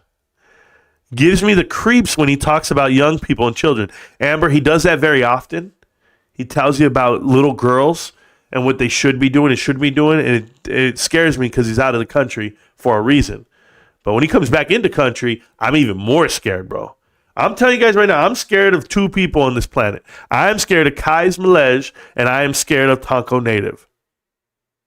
They are some scary ass villains, bro. Like, I fear for my life sincerely. Because they've always said that they were going to do something, say something. Kais Malej put up a karate video. No. That was Tonko. Tonko Native put up a karate video from 20 years ago where he broke a board. And he said, man, I'm going to get you. And then Kais Malej said the same thing. Say he was going to drive. He was going to drive all the way over here. And then Kais Malej forgot that he put up his address on his trademark. Never mind. I'll leave it alone. He's afraid to use his own home address. He uses his Crinkle Fries or whatever it is, a company that went out of business, doesn't exist. I don't know how many failed companies you're going to do, bro. You're the American dream, though. American dream. Buy more Christmas tree air fresheners, bro. That's what I can tell you. You and PP. You and Alex is something else, bro. Alex says he's going to start doing 5 shows a day. If you guys don't know who Alex is, that's PP Seed's name. I want to be respectful and call him by his name because who would want to be called PP? That's ridiculous and that's gross. But something like my 2-year-olds would say when they were 2. I don't know. But anyway, Alex out here saying he's going to go live 5 days a week. And I was like, yo, what are we going to talk about? We're going to talk about each letter of the alphabet. B. Today we're going to talk about B. Next day we're going to talk about B. Your brother said not to listen to you. Oh, that's pretty good. Thank you so much for that. Yeah, woo. Hey, go pay Rico $25, bro, for his sports picks, please. Let me know who wins the games this week. It's gaming. It's just good, playful. Yeah, it is, without a doubt. If you can't take it, grow thicker skin. Yeah. You guys, do you hear me suck up all the boogers in my nose up here? It's not really there, though. It's like fake nasal congestion. I don't even know how to explain this, bro. I'm nasally for no damn reason. Got nothing coming out. And I got like a swollen nasal cavity or something. I don't know what's going on, bro. Somebody's sticking carrots up my nose when I'm sleeping. I threw my lighter against the wall. Who the F is that guy? Coupon, there we go. I'm back. Badass, there we go. Tank top, Tonko Native. Tank top native. That's what you call him? I can't believe Tonk is making sense. Nah, he's not. Take off the shirt, Marantz, so we can see it better, Marantz. You know, the other day, I'm going to tell you right now, Hulk, I was in here the other day with my shirt off, right? I got out, and I was like this, and I was in there, I was like this. I was like, holy hell, bro. I was like this. I was like, God damn, I really am 247. I was like, oh, man. Yeah, I got back up there again, dude. It's scary. I got all the way down to 215 last June, and now I'm 247. I'm nervous. I'm nervous for myself. And maybe I'm a pre-diabetic and some shit. I don't know what's going down, bros. It ain't no joke. I'm trying to get it under control, but it's hard when you're trapped in a prison. I'm locked up. She won't let me out. Baby, let me out. She won't let me. She said, I'm locked up. Badass Traders here. What's up? Badass Trader's a good guy, guys. He wrote a lot of DD back in the day. He still does. I don't know. I like his tweets. Yeah, I was a big ass dude I was like, man, I'm too big. That commercial break was great. Well, thank you. I thought so. Robert Cork. People need to stop banding stocks together and evaluate them individually. GME and AMC are not the same. Well, thank you for that. Thank you. 3 years later. Finally told the world. Judge Starr. It undercuts the truth he's trying to spread. It's clear he struggles with biting his tongue.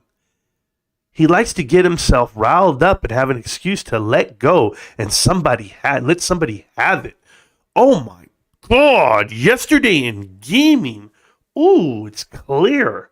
I can't bite my tongue. Oh, I just speak out of turn. Or maybe I made a YouTube channel that requires me to communicate and be myself on a live stream. Because I could just do factual videos. I could have made Connect the Dots Part 59 and just sat there and go like this. Hi, guys. Here's all the connections I have between Sue Gov, Eddie Lampert, and all the other board of directors at Kmart from 2004, and how they're also connected to the DTCC and the board of directors there. And they're also the same ones who halted the buy button, and I wonder why. I could have kept going that way with you, but you know what? Nah, that seems like a boring video to me. I'd rather do my show my way. But hey, yesterday in gaming, do your show, man. I'm waiting for you guys. I'm waiting for all the guys who want to critique me on how I do YouTube to start a YouTube channel.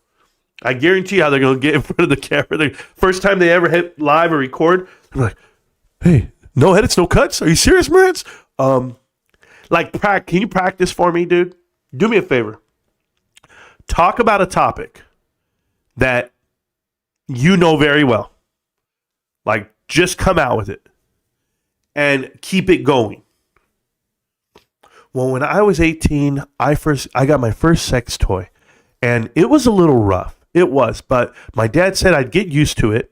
And, I did. I bought Astroglide. And I was able to just shove it right in any orifice. It worked out so perfect.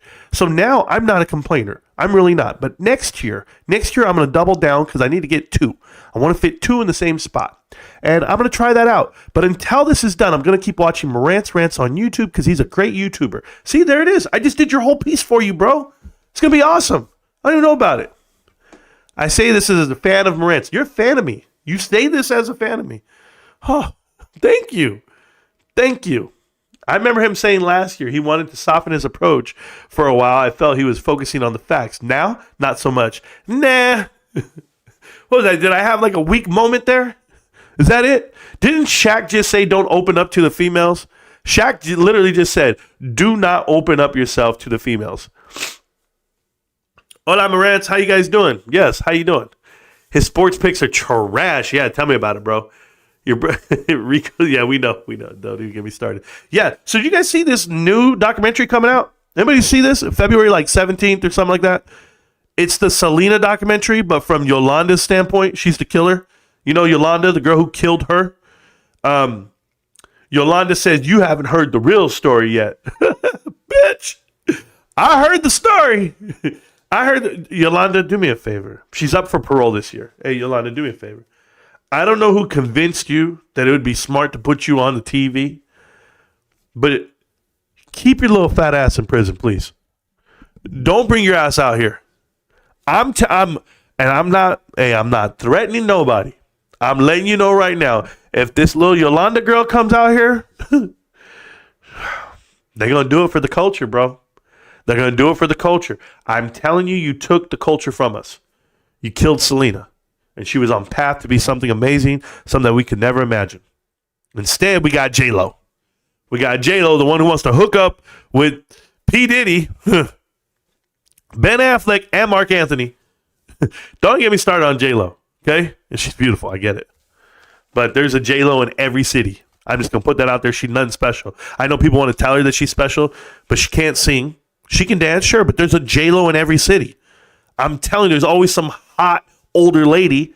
I just happen to marry one, but I'm just saying. Tonko is a clue, and my wife's not really that much older. She's 5 years older than me. That's it. But at the time when I met her, I was 24. I was walking in. Yo, what's up, baby girl? Yo, can I get you? Can I get your number? She was like, who? Whew.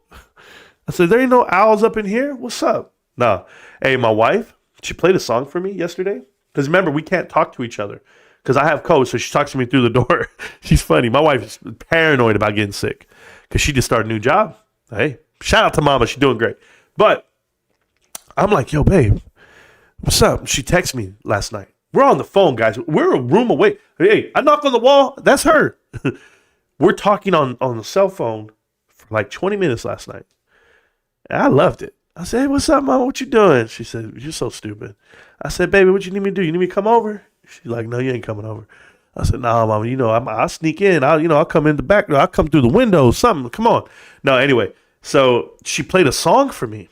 She's like, hey, I'm going to send you a song. She sent me a song. My wife hasn't sent me a song, guys, in 20 years, 17 years, whatever. My wife sent me songs when we first met. So she must be missing me. Woo, baby. Y'all let this COVID get out of me. We about to tear some walls down up in here. But I'm telling you right now, she sent me a song, and it's called Two Night Stand. Amazing song.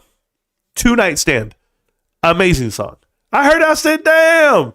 All right there, mama. She getting some country up in. It's a country song, y'all. What is, oh, there we go. Whenever they say yapping, bro, these kids, when they say yapping, bro, I'm about to break them in half. It's so disrespectful. Oh, fuck, I just remember the big ass hands. Ugh. Okay, anyway, back to the chat. Tonko is a clueless. Oh, you said shit clown. I'm so sorry, Jason. Who still thinks Marantz and GameStop are the same. Yeah, it's too much. They're going to lose, bro. Always been facts, guys. Yeah, the new guy. I found it hilarious. Come on. You did too. PC culture. Yeah, who I don't. Politically correct culture? No. Has instilled this. Yeah, so they have to act that way, man. Not me. He talks too slow. Vin Diesel, those are facts. There you go. Sounds like you want a fake Marantz. Like you upset Marantz isn't all fake as fuck on camera for clicks and views. Oh, yeah. Can you imagine, guys? Hey, everybody. Welcome back. Welcome back to Marantz Rantz. This is the great information channel. You're going to be able to learn everything today. Today, the word is private equity. Well, that's a word. Two words. Two words today is private equity. Hooray. And all that means is when you're in the stock market, guys, they're going to leverage you off of your assets via other people's money, not their own. But then they're going to, destroy the company from within is what I really think they're doing. But I don't want to say destroy because it kind of sounds mean. So I'll just say they'll accelerate, the shortcomings of the company. That's basically what they're going to do. But it's frowned upon. But hey, no harm, no foul, guys. The other parts about this channel and today what we're going to talk about are the individuals who try to attack me personally. The truth is, I just want to give them a hug. I'm a lover, not a fighter. Guys, I'm trying to be the best YouTuber possible. If you like the information and you like the videos and you want more content like this, like and subscribe, guys. I have my socks pulled all the way up to my nuts right now. I have a pocket protector. I wear the glasses for fun. And I'll see you guys tomorrow. Cheerio, bros.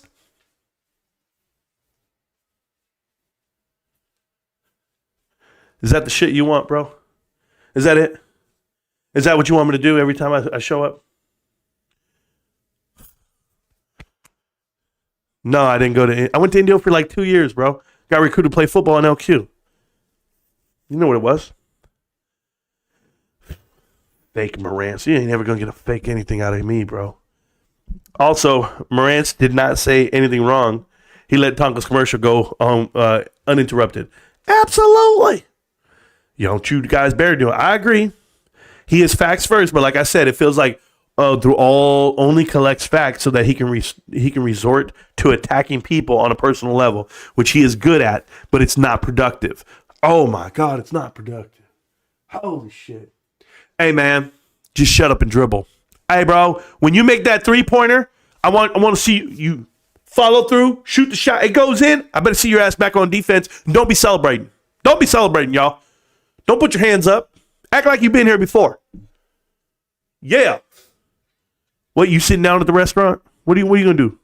No, don't be moaning. You're gonna moan when you eat? The hell is wrong with you? We eat in silence. Oh, you want your toes to curl. You want your toes to curl from your girl. Is that what you think is happening out here? No, this is reproductive. This is sexual reproduction. We do this without fulfillment. We don't smile. We don't moan. We don't groan. We don't grab for shit. We are the Truman Show 2.0. Just come in here and smile and don't do a goddamn thing. What is wrong with you yesterday in gaming? What about today in gaming? Marantz, do not get upset. Do not pull goddamn... Who do you think you are? Who do you think you are yesterday in gaming? You think you're like my producer or something? Are you the producer of the channel, bro? Are you the producer of negative thoughts and images about me? Are you putting into people's heads that I'm just a negative type of guy gathering facts just so I can have ammunition? I said ammunition, not ammunition. Ammunition just to hit these dudes over the head with the facts? I can feel my heart beating. I'm just so excited every time you come on back to the show, keeping me in my spot and keep me there in my boots, brother. Damn, I'm going to hold it down for you. I just got Southern out of fucking nowhere. Yeah, but the truth is I think you're Southern. I think you're probably from like Louisiana or something because you're telling me how to live my life. And a lot of people from Louisiana, that's how they act, bro. I got a dude named Almo who calls me all the time and tells me I need to live right. Nah, shout out to Almo. I'm just bullshitting. How in the hell you retain all these names, Marantz? Oh, Robert Cork. Don't get me started, bro. It's a thing. When you grow up the way I grew up, can I tell you how I retain all the names? If I tell you, bro, don't judge me. All right, check it out. You know how many girls used to hit me up back in elementary school, bro? Middle school, shit. I was like, yeah, baby, hey, calm down. Calm down, Brittany. Calm down, Tanya. Hold on. There's only two of us to go around. Hold on. What's your number? No, I ain't gonna give you mine. What's yours? They give me the number. I gotta memorize. I didn't have to memorize zip codes back then. I'm like, okay, yeah, 347-0250. Got it. Okay, cool. Yeah, bro, I got one over here. Yeah, bro. What's her number? Her number's well, it was 347. Isn't that Wade Boggs batting average in 1988? Isn't that what it was? Okay, cool. And what's 250? Yeah, that's 250. Isn't that how many RBIs did they have that year? No, they didn't have to do that. No, 250. What's 250, bro? Oh, that's the weight. That's the weight of the linebacker. Remember that linebacker, Blair Thomas, the one who just got drafted by the Jets. Oh yeah, okay. So what's her name then? Well, it's Wade Boggs and Blair Thomas. Bro, we used to attribute numbers to players' stats and weights and heights and in the year stuff. I don't even know. And that probably wasn't Wade Boggs' batting average. But it's pretty close, 347. I don't know. But, hey, that's what I'm trying to tell you. My mind is crazy, bros. My mind is crazy. Because we used to memorize almanacs, the back of baseball cards and football cards, and not just the stats, the info that was written in the small text.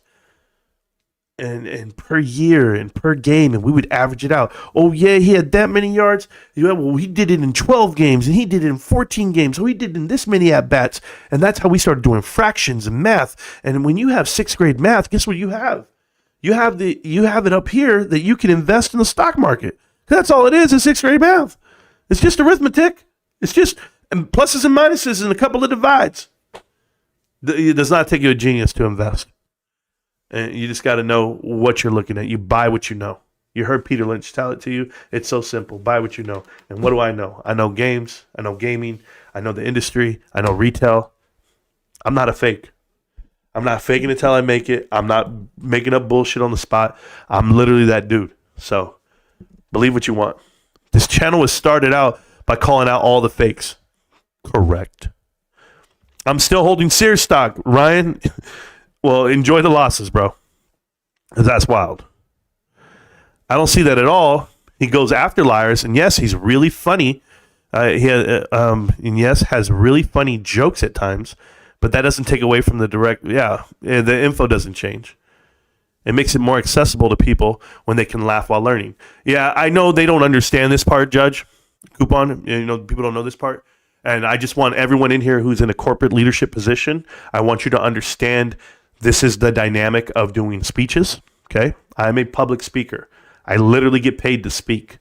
I've been a public speaker at the highest level, right? Whether I was a public speaker for the military, which I was at times. Additionally, I was trained by them, believe it or not. And then I also was a public speaker for American Cancer Society throughout our whole area in Southern California. And I speak in boardrooms, right? I speak in front of corporations and do all that stuff. And I speak right here on YouTube. So when you do have those times and you're going to be lecturing your crew, and I'm doing this even on a small platform. Let's just say you guys have a workforce of 10 to 50 people at a time, and you're going to hold a meeting. You're going to be like, you know what, guys, gather around. I'm going to have a meeting. You have to find a way to keep their attention. Being a compelling speaker really helps, but it's about your delivery, and it's what you can carry through to the conversation. So you personalize the conversation. So whether we're talking about a new implementation of a new thing at work, just to give you an example, you know what? We're going to start closing the door at 9, and you'll have to check out with your supervisor before you leave. And then you'll say something like this to your crew. Hey, guys, just want to gather everyone around tonight. Just want to tell you guys, starting tonight at 9 o'clock, we're going to be shutting the door at exactly 9 o'clock. So just like you, when you guys were growing up and you were in 5th grade, 4th grade, and your parents are giving you a bedtime right at 9, nope, gotta go. That's exactly what we're doing here. Now, I know a lot of you guys are used to leaving the building on your own without checking out with your supervisor. That stops today. We're going to go ahead and check out with their supervisor from now on, and I'll be able to follow up on you on that. Everybody clear? Are we good? Thank you guys so much for your time. You guys have a great night, and let's do it. Let's do it right, and let's be safe. See you around. Peace. Hey, let's get a break on 3. Work on 3. 1, 2, 3, work. Something like that. I don't know. But you got to be able to talk like that and communicate and keep everyone's attention while sending the message. And that's a part of public speaking. So I'm not making it up. I'm not just doing this. I'm telling you that's exactly how you're trained to do it. But if you want to have a YouTube channel that's boring as fuck, and you want to be you, well, then you're boring as fuck. Just remember that. But if you want all stats and facts and you want to do it that way, go to the library and start reading into the books and see exactly how when you fall asleep, because you will. And I'm just giving you a heads up. Updog is up in the place to be. Updog just gifted 5 free memberships to the channel. I appreciate you guys. You get those memberships. You know what I'm going to do? I'm going to do a members-only channel. A members-only video. I'm going to do it tonight. I doubt that you guys are going to want to watch it, but if you are a member to the channel, you will watch it. We have a lot of members. We have 400-something members that support the channel and support us. So it's something like that because we have so many people that give away free memberships and people who actually, pay. It's $2.99, guys. If you don't want to support the content, support the creator, myself, for $2.99, that's okay. You don't have to. You don't miss a single video. Anything that's actually that's beneficial to you, I literally do not put it behind a paywall on purpose. I make sure that everything's free. I make sure all the information's free. So your delivery comes off as you're overly confident for no reason. Alex, you would have to be in front of me to know that, because then you'd see why I'm overly confident. You would see with your eyes. It's called a bulge in my pants. That's why I'm overly confident, bro. So when you walk with a limp like me and you got the third leg, bro, you'd be okay, Alex. It's the rule of 6s. I learned it from my brother. Yeah, I know. You can't do it, huh? We had like 35 people come in here in the theater a day, on a short day, AMC now. Oh, cool. That's fine. That has nothing to do with me. Cool. Can you convince me to buy GameStop? No, I don't give out financial advice. Every time you get called out, you get hella defensive. Yeah, I do, Alex. I'm hella defensive now. Like, I'm defensive, bro. I put my arms up, put my sleeves up, and then I'm like, yo, you can't get me. I'm a box. You're going to have to hit a brick wall if you want to get me. So, yeah, I'm really hella defensive, bro. What can I do? There's like 14 of you guys over there on TikTok. Chill, okay? I got a lot of people over here on YouTube I got to deal with. So thank you guys so much. You get bodied. Are you the guy who always gets bodied by Theo Ash? Hey, so Rico's getting his ass kicked by like a nerd on TikTok, right? And Rico's got a big following. I get that. But Rico goes, yeah, what do you want, Theo? What do you want? That little Theo nerd, bro, tearing him up. I love it. Honestly, I would do a live stream with Theo Nash. I would. And it would be the funniest thing ever. Somebody go tell Theo Nash I'll do a live stream with them. I'm still holding Sears stock. There you go. Let me keep reading. Let me see where I'm at, guys. Exactly. I'm a 100%. Thank you, guys. This is the same Peter Lynch video I watched, and it perfectly described GameStop. I'm way behind. Yes, Ray Pizza, you're absolutely correct. It is. 100% what Almo said. Also, liars and grifters do not deserve respect or to be protected. Cat Williams said it best, man. You can't let liars tell the story. And did he say it that way? I forget what he said, but you got to call him out on it. You literally can't let them change what they're doing. So I won't let them rewrite history. That's what he said, I think. But I'm paraphrasing there. But that's what it is, man. I won't let these liars tell the story. That's why I have my channel, and that's why I have my delivery. Keep them on their toes. Fanboys of whoever always show up crying when it's their favorite YouTuber's turn. Man, let me tell you something, Almo. Let me tell you. The door's open to everybody, right? I don't care who comes in the chat. I haven't opened up the phone line yet, but I'm about to. So I'm about to open up the phone line to the channel. You guys know the way this works. You guys can go ahead and call in. Come join in on the Discord channel. It's in the voice chat channel. I'm at the bottom. It's connected right now. I'm going to create an invite. It's going to be on YouTube. It's going to be pinned to the top of the chat. If you guys want to jump in here, say your piece. You guys can call me a punk, a son of a bitch. I don't care what you guys call me. Or you can support it and say something great. Go ahead and join the chat. You know what it is. We've had meltdowners come in every day. Meltdowners don't want anything. They're losing. They're losing in life. The last meltdowner offered me some fellatio, or he wanted me to give him some. So I passed on that, though. Are you the guy? Yes, I am the guy. Thank you so much, guys. Your friends don't know, but Rico knows. There you go. Type of dude that shakes hands just to go along with the mother effers he don't even like. Yo, Stacks, let me tell you about my wife, okay? This is real talk. Like, you guys think you guys got hardcore. So there's this girl at the club. We're at the club, okay? We go to the club often. You guys know this. Been living my life in front of you for 3 years. So we go to the club. There's this girl who is recently single. She was married. She's single. And she's walking around. And my wife sees her. And my wife's like, mm-hmm. Now, I'm very nice. I'm nice, but I don't, hey, there's boundaries, obviously. I'm just nice. I'm like, hey, how you guys doing? Oh, boom. She says hi. She makes it a point. She doesn't, here's the thing. I'll act it out for you guys. There's a pillar like this. There's a pillar, okay? I'm sitting on the couch on one chair. My wife's sitting on the other couch. My wife's hiding behind the pillar. You can't see my wife. She's behind the pillar. This girl walks up all the way to me. It's like, oh, hi. And then realize my wife is there, right? And I'm like, this, bro, let me tell you how bad it was. I was stuck. I was like, because I ain't going to say hi. My wife is right here with me. I wouldn't even say hi if my wife wasn't with me. I don't know you like that. Like, I don't know you like that. And she's like, oh, hi, welcome back. Oh, I see you. I see you. And I look at her and I was like, huh? Like, this girl done lost her mind. And my wife was like this. She's like, hi. And she's like, oh, hey, girl, blah, blah, blah, blah. Boom. So they walk off. Or she walks off, whatever. I'm sitting right there. I'm like, yo, mama, don't trip. I don't even know this lady. She's like, I know you don't. She's like, she don't know me and she don't know you and blah, blah, blah. I'm like, yeah, baby, I got you. Don't even trip. So we're right there. We're having fun, whatever, having drinks. Then a group of girls walk up. The girls know my wife. There's 4 girls, okay? This is the girl right here. The girl who said hi to me that I didn't even know. The 3 girls know my wife. My wife walks up. My wife goes like this. I swear to God, this is the coldest move in the game. My wife walks up. She goes like this. She goes, oh, my God, hi. She's hi. Hi. Made it very obvious that she wasn't going to say hi to her. Hey, my wife's not a villain. My wife's about that life. That's who she is. And I was just like, hell yeah. My mom ain't going to shake your hand and tell you she likes you or be friendly with you. My wife don't fake the shit. I don't fake the shit. So I'm right there with you, Stacks. None of these cats, all these trying, hey, how you doing? Now we ain't shaking hands. What's up? I don't know you. That's just the way it is. I like it though, Stacks. I like it. That was a true story though. That really happened. My wife knows exactly what Darts just said. Thank you, Coupon.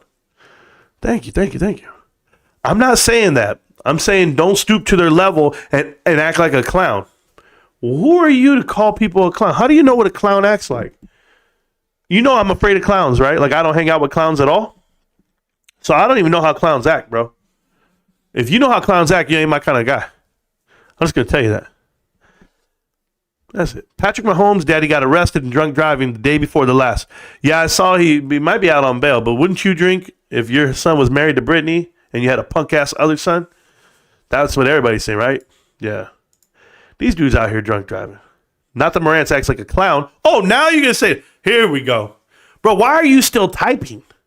Bro, you have typed up 5 paragraphs about how I should conduct myself on the camera. And then here you go. Not that Marantz acts like a clown, but I resort to attacking them on a personal level. Stick to the facts so you don't come off as a bully. Bro, go back to your favorite YouTuber. Thank you, Amo. Good evening, everyone. I'm only an hour behind in the chat, I think. I'm almost an hour behind. I'm going to catch up in the chat, though. I really will. But, I react. It's called Marantz Rantz. There we go. Do you play Final Fantasy? Absolutely. Play Final Fantasy. I just don't have it. I mean, I bought my dad the game. I don't think I have it here. I keep them at my dad's house. Do I have Final Fantasy here at all? I have Zelda. Nah, I don't have Final Fantasy here. And then I got rid of my one for my PS4. I got rid of mine. I gave it to my son.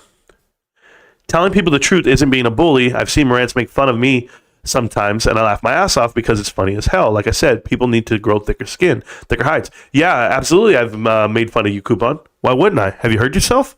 Hi, guys. Hey, my name's Coupon. Yeah.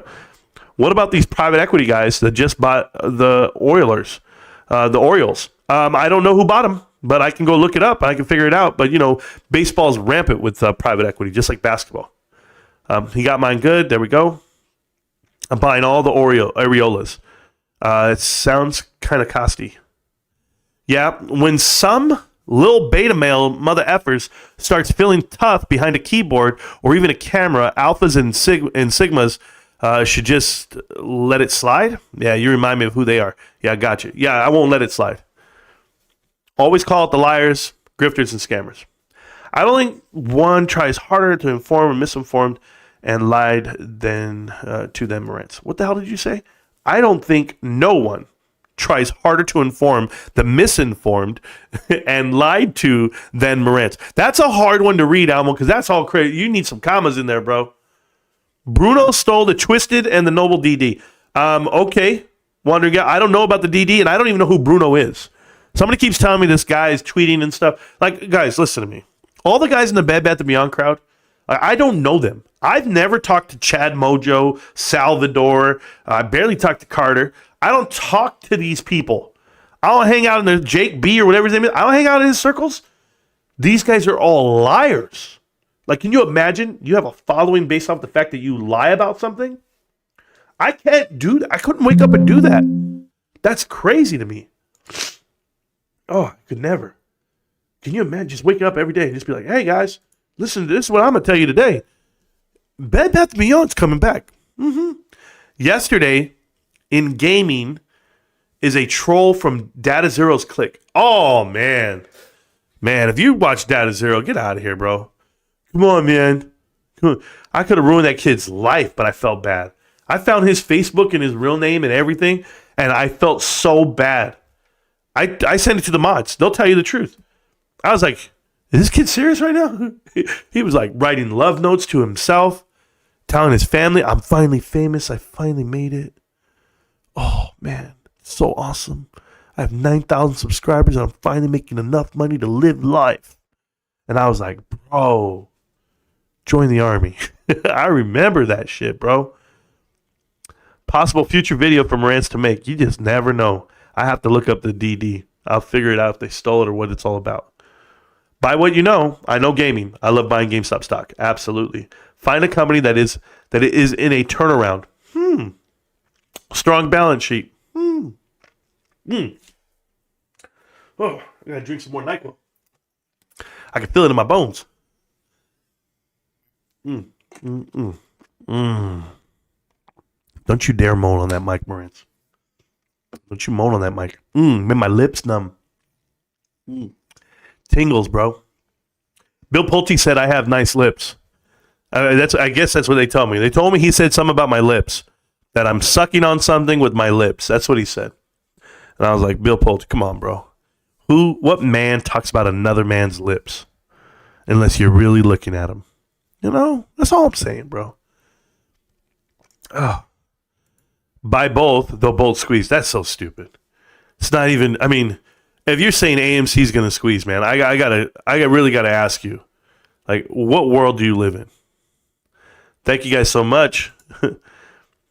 Yeah, my microphone was dead at that time. I apologize, guys. Finally, this guy is making sense. Oh, because I'm on mute? Was that your funny? That was so funny. Oh my God, that's so funny. Oh, he's teasing us. You know what I got to tell y'all? Then wait a minute. I can lip read or I can't lip read. One of the two. Can you oil those pecs up for us, Marantz? No, I will not be putting oil on myself. I'm not for sale, bro. I know you think I am, but I'm not. You asked 5 times, bro? God damn. Do a Toby Keith song. Yeah, I think it's time to play another Toby Keith song. You know I played a couple already, but I'll do this one right here. Here we go. I'll play the one I want to hear. You gonna like this one right now. You gonna like this one, all right? Right there was for my boy Stacks a Lot. He knows what it is. And to get back to the comments in the chat, right here they're telling me Eva Mendes and All About the Benjamins. Let me talk about Eva Mendes for a second. I used to have the biggest crush on her. I thought she was the hottest woman on the planet.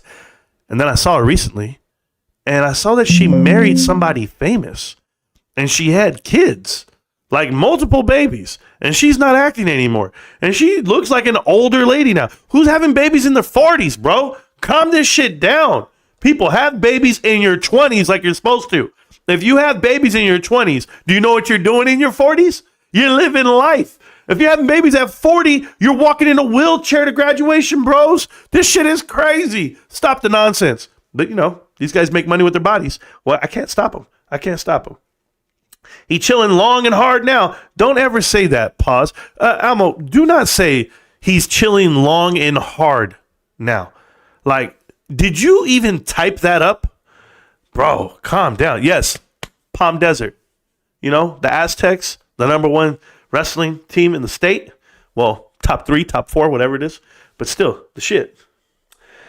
I got laughed at by my family for investing in AMC and GameStop. Can't wait to tell them I told you so. Bruce, I'm laughing at you. Why the hell did you buy AMC? I'd laugh my ass off at you. What the hell are you doing?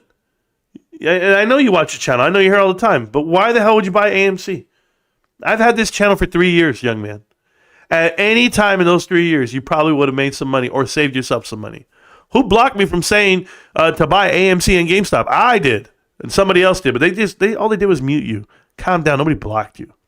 Well, unless you traded AMC, then you were half right or half wrong. Soon and very soon, we're all going to see the King. Hallelujah, hallelujah. We're going to see the King. Bro, if you start praying up in here, I'm up out of here. I live in one of those neighborhoods. Giga, no you don't. No you don't. You're on the internet right now.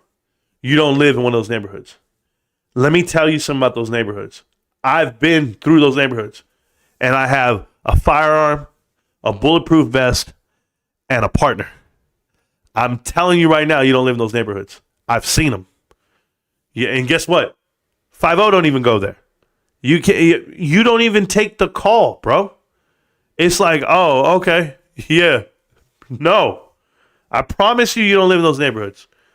There's parts of Savannah, Georgia, of Jacksonville, Florida. There's parts of the South. You won't drive through Mobile, Alabama. I don't care if it's an hour away from Destin, Florida, and it's all nice beach towns. You're not going through no inner city. No. All these dudes who claim their heart, no, you ain't living in that lifestyle. No, you're not. You're on the internet right now, guys. Stop it. Stop the bullshit. I could walk down the hardest neighborhood right now where I live. The hardest one. I could walk down it. No problem. I'm not worried about shit. You can't walk down those neighborhoods. You coming out with no shoes, no shirt, no. This ain't a damn Kenny Chesney song. Swear to God. That's the way it is. And if you don't live in that, then you don't know what it is. And I hear you, Wendy. You live in Rialto, cold and all that, and I get it. It's pretty rough out there. San Bernardino is real. San Bernardino's real. I ain't gonna hate on it. Highland, wherever you're from, I don't know exactly. Upland, I don't know. There's some rough parts of town, but there's still some good parts of towns. I'm talking about cities that ain't got no good parts of towns. Just saying. And this ain't the Squeeze channel. Nah. I saw a lot of boys in the hood. Yeah, there you go. There you go, Hulk Hogan. Just do that. AMC and CEO. Yeah, I watched the movies, bro. You weren't blocked. You just got timed out. Well, there you go. I've got homework with my kid, and we'll watch the rest later. Keep it up, Marantz. Thank you so much there, Wondering Gail. Thank you. I have love for the streets. I just don't want to live near them anymore. Sir Moist, you ain't got to tell me twice. When my wife and I were picking out the house to buy, right? I was like, yo, Mama, we can buy this house right over here, and it's like $200,000 less. And she was like, you can go. She was straight up. I said, babe, but we grew up on those streets. We're not afraid of those streets. We're good. That's where we were born and raised. She said, you can go. And I was like, man, why I got to marry this woman? Why I got to pick this one? That's how I was at the time. I was serious. I was really like, what we doing, babe? Because I could have all this money in my pocket and we could just go get this and we'll be fine. But Mama was right. Mama was right. What can I tell you? Mama was right. Because we bought what we bought, and now look at, I mean, it's,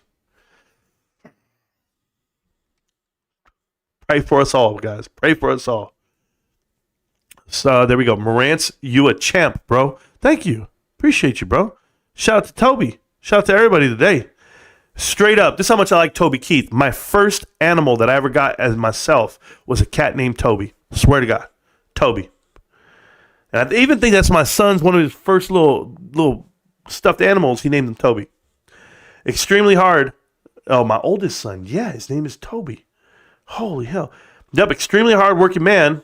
And that idiot dared to call you lazy yesterday. Thank you, Amber. Don't even get me started. No, I haven't slept in Lord knows how long. It's been at least 30-something hours, guys. I'm trying to make it to at least 3 o'clock. If I could pass out at 3, then I'll sleep and I'll wake up at like midnight. And I'll keep that cycle going for me. Additionally, it is trash day tomorrow. So I got to take out the trash cans. Sharon, I know you want to tell me about it, but it's cool. Damn, he hasn't even been 2 quarters. Hasn't even been 2 quarters. That's my point, Kevin. That's my point. 132 days. Ryan Cohen got some big plans. I hope. I'm with you. Dang it, where? We're up to what? 2 quarters? Exactly, Stacks. Stacks, we're at the beginning of the investment. How do you feel about Manchester United? I don't feel about them because I don't watch soccer, the Premier League. I don't watch crap like that, bro. Chill, bro. What hood you walking through? None. That was the point. I'm not walking through any hood. Thank you.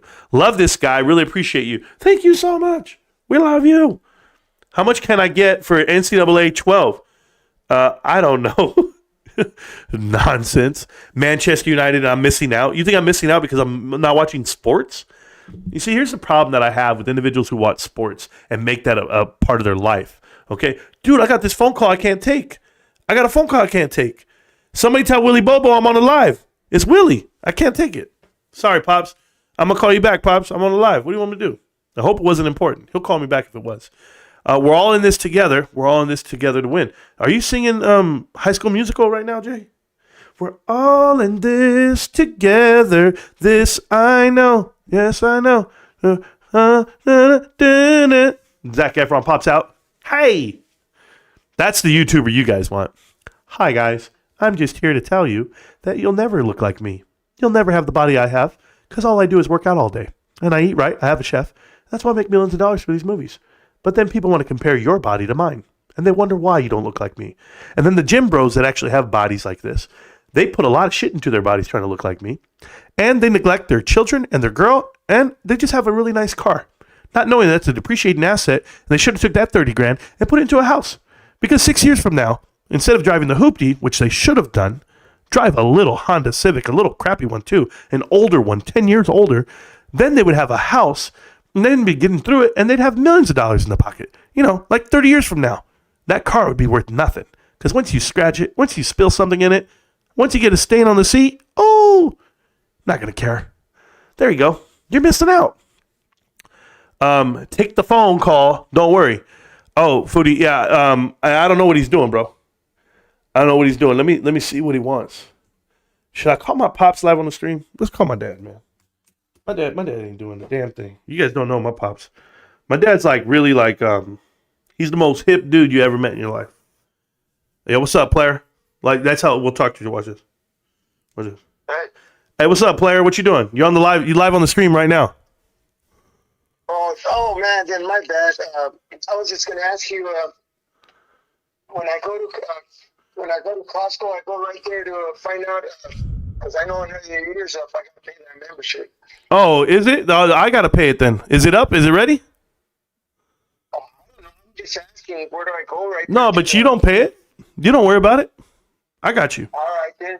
Yeah, if it's up for the renewal, just say Marantz is going to pay it, and then they can call me and I'll pay it over the phone or whatever it is. That's my pops. You ain't paying for a membership at my store.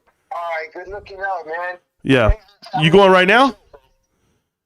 You going right now? Yeah, I gotta go gas up though. Okay, if they tell you anything, just say that Marantz is going to pay it, and I'll pay it. They can call me right now, and I'll pay it over the phone. I don't even care. You're not paying for it. All right, love you. All right. All right, bye. Thank you, bye. Yeah. Listen, my pop's got money, okay? But he ain't going to pay for a damn Costco membership in my store. The hell he is. Not while I'm alive. No way. Anyway, back to it. I'll pay that shit over the phone. And I'll be like, hey, man, I was going to go in there and pay it, but I got COVID, so I couldn't pay it. Can you guys just get them through for today? Man, what happened to my screen? What just happened? Something just happened. I don't know how to... Oh, I hit the button over here? What did I hit? Bros, something happened. Oh, there it is. I see what I did. Oh, no. Guys, I know you see me on the screen right now, but I hit a button, and now it's gone. Okay, I'm good. On my monitor. I didn't know what it was. Back to TikTok. What's up, TikTok? You still there? I called my pops. There, you fine? He was worried about his membership being renewed. We'll work that out. Hey, Mama, can you go down there and pay his stuff for him, please? We got on all this together. There we go. I was reading something. Yeah, it hasn't even been 2 quarters, and we're trying to judge him. That was my point, Stacks. I'm going to be here for a long time, right, with Ryan Cohen and the way he's been running his company. But I'm going to give him time to make mistakes. I'm going to give him time to run the ramp and see the way it goes. Damn, we look good on the stock, bro. Do you guys even watch this stock today? Look at this. I haven't even shown it on the chart yet. Watch this. Swear to you. Look at that. Coming right back. Bouncing. They bring it down. We go up. If you guys don't know about this stock right here called GameStop, I literally was buying it yesterday on the after hours at $13.50. It ran all the way to $14.29. So, yeah, it had a 4-5% increase today. Don't worry. This thing can take off at any time. Look at the run here from $13.30 in the pre-market all the way. It's basically $1 from $13.28 to $14.29. That is $1.01, and the volume is only 2 million shares. Guys, the float is 300 million shares. It doesn't even turn 1% of the float. The turnover is 77%, 0.77 of a whole percent. There's nothing. Nobody's trading this damn thing. Everybody's diamond handing. And they have been diamond handing for years. These guys, they think they're going to take it out of you. Bros, no documentary is going to change your mind. No naysayers are going to change your mind. These meltdowners have a whole subreddit against it. They're all going to lose. They're all going to lose. And the naysayers don't even have a bet against it. All those meltdowners don't even have puts against this damn thing. They just talk that shit, but they don't put their money where their mouth is. Nope. They would be showing it. They'd be like, yo, look at my puts are printing. They don't do that. In the chat right now, my boy Chief Keith. Chief Keith, Chef. Hey, how you doing, man? Appreciate you. Yesterday, you were so respectful. And even when we had the idiot in here. But welcome to the chat. Welcome to the channel. Yeah, I can hear you perfectly loud and clear. What's up, brother? I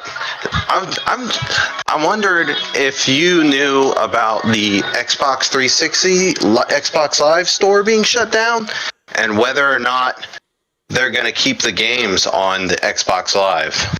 Well, I didn't know it was getting shut down because I'm a grown man and I don't play Xbox. But Xbox 360 store. Yeah, no, I'm familiar. My whole point is that I don't promote Xbox. It's a joke. It's a gamer joke. Okay. I'm on PC too, but I wanted to know because the gamer joke is how that the kids play Xbox and the men play PlayStation. But yeah, it's cool. And then here comes all the Xbox guys. Hey man, don't talk about us. But it's fun. It's all in fun. I love all gamers. But I didn't hear about that. But if that's happening, they're closing it. That's awesome.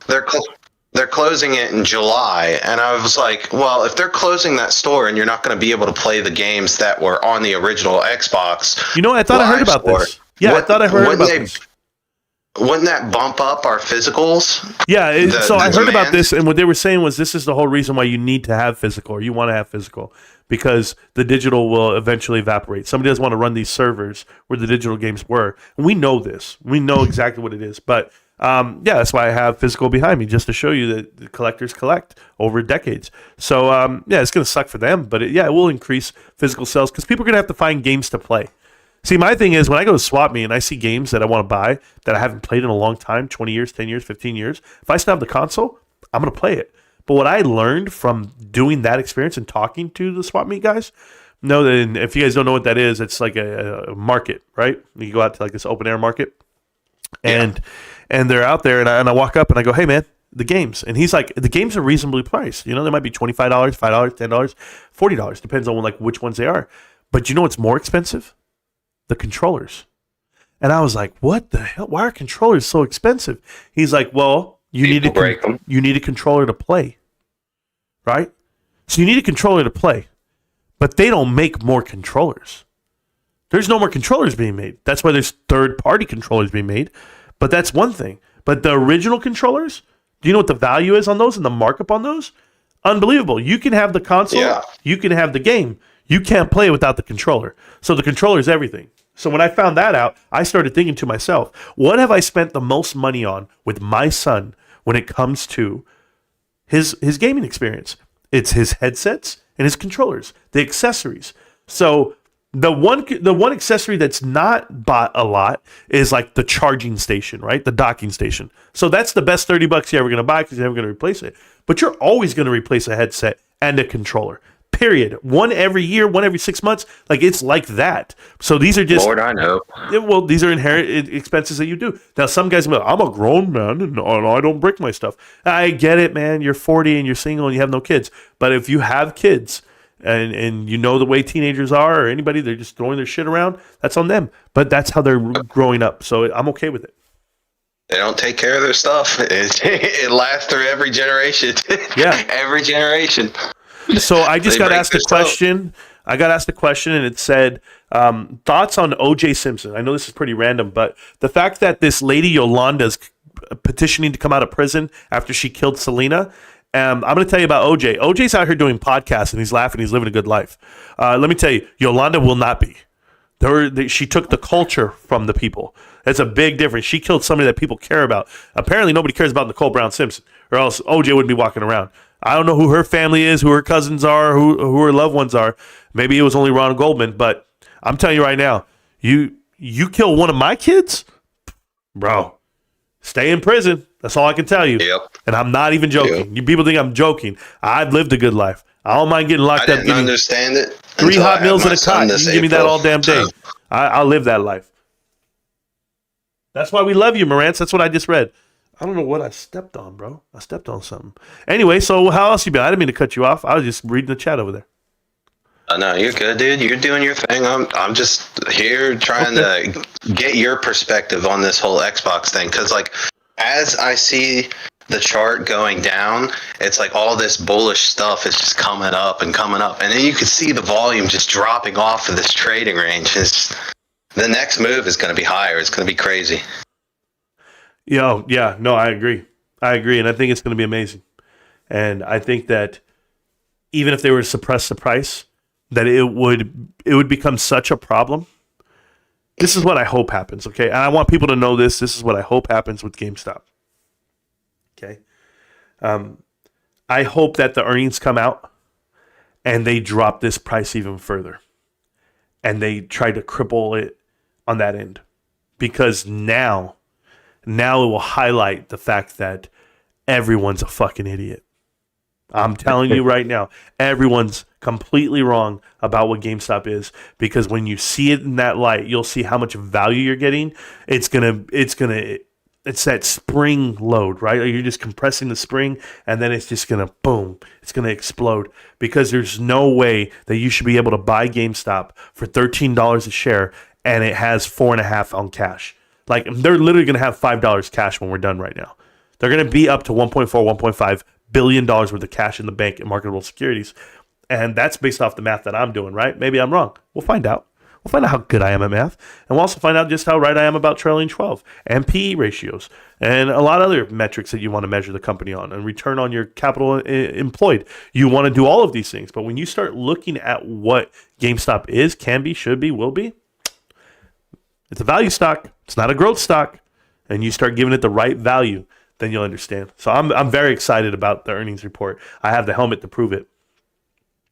Yeah, like that guy yesterday, he was just getting on my nerves. But like he's talking about how the stock's going down and blah blah blah, and like that's all fine and dandy, your perspective of the stock and whatnot. But like what you've put out is like basic, actual like common sense DD. It's like the foundation of building an an and. Thank you. I don't know where I'm going with this, but it's bro, it's cool, bro. Like, I need my ego stroke. Go for it. I need my ego stroke. I'm more than just myself. You could see it. You could see it. Like, I don't know why he comes in and then starts like babbling on about blah blah blah. The stock's down. Blah blah blah. This that, and it's like you're getting in on the ground floor. Well, you're getting in. Well, let's talk about it in a different way. Okay, let's talk about it this way. I encourage everyone to start investing at a young age, at the youngest age possible, because the faster you start, the better you're going to be. And when you start investing, realize that it's going to be fun, it's going to be informative, and that education is going to get you to that level where you're a millionaire. Yes, no matter what you do in life, you can trip, you can fall, you can crumble to the ground, you'll be a millionaire if you start investing at a very young age. 18, 20, 21, 22, 23. When you're 30 and you start investing, well, now you have to make the right choices and you have to live the right way. Well, I've already stumbled with AMC, but you know. Sure. No. I'm not deterring people. You got to start somewhere. But the whole point is, I bought in at like 10 when it was in that pennant, and then it went up, and then I just got like, they tell you not to get emotional. That's why I went in with all this psychology and whatnot with the stock market yesterday. But like, you get emotionally invested in in a stock, which is you can't even tangibly hold it. So it's like, why are you even being emotional about it? But that's what screwed me up. But once I figured that out, and then I found your channel after I figured that out, after I already sold and whatnot. That's fine. But I was already screwed up. But you know, you live and you learn. You do. I mean, that's an easy way to say it. But I'll tell you this: if you live like a millionaire, you can be one. And what people don't understand is there's more millionaires around you and possible than what they want to give you credit for.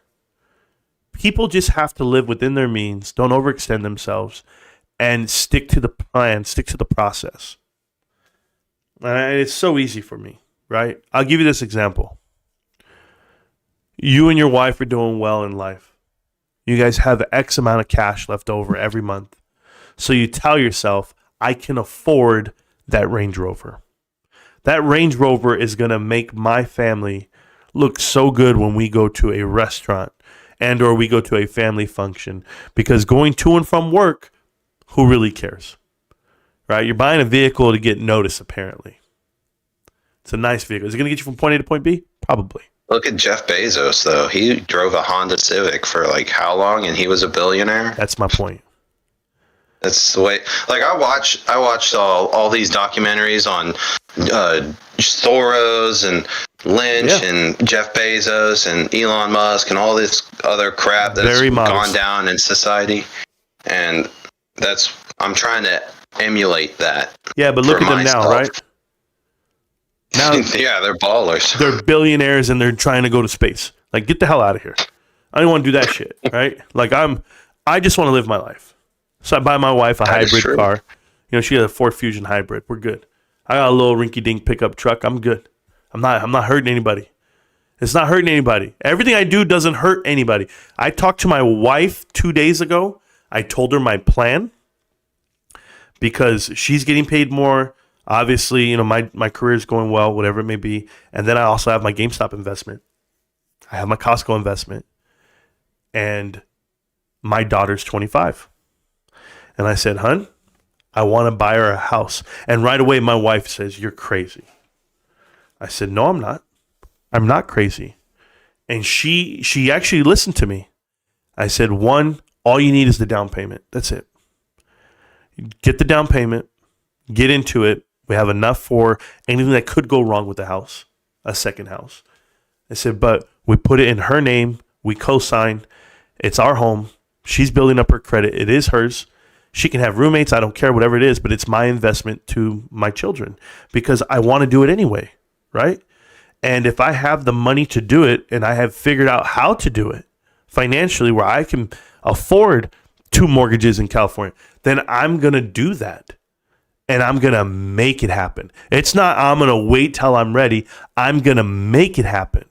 So I'm telling you now, this channel, within 5 years from today, I swear to goodness, however long it takes for my daughter to get married and figure out her life, whatever she's doing, my wedding gift to her will be a house. She doesn't know it. She doesn't watch this show. She has no clue. Trust me. That's the shit I'm recording. That's the video I'm putting up. And if you don't think I'm going to make it happen, if you don't think that I have that in me, then you don't know me. Because I promise you, that is my mission right now. It is not about me. I don't live for me. I don't live for vacations. I don't live for flashy shit. I'm telling you guys right now, this shirt was free. I wear shorts that cost me $5 and I got no shoes on, babe. That's just who I am. And I'll do everything for these kids so they can have that life.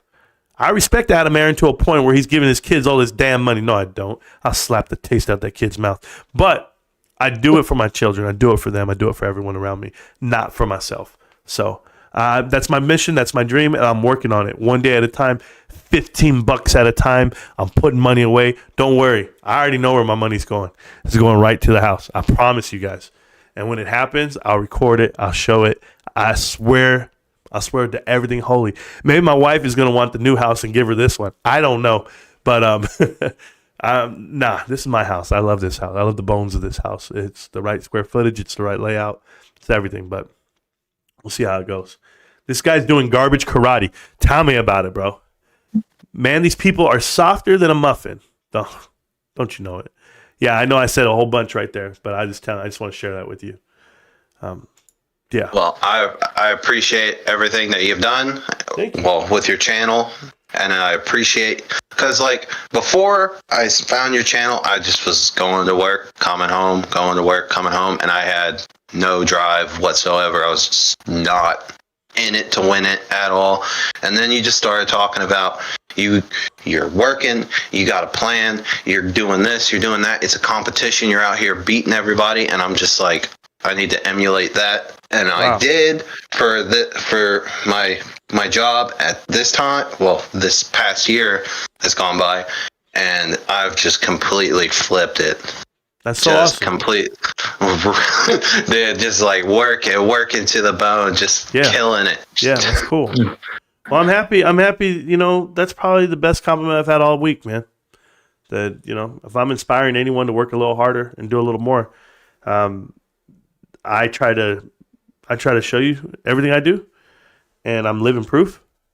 And that's probably the most important thing that you've ever put out on the channel, besides the investment and how you look at investments. That's probably the most important thing that you're putting out here, because most people these days don't even know how to do anything. Yeah, I really appreciate that. I do, and I'm just so thankful that it doesn't go unseen.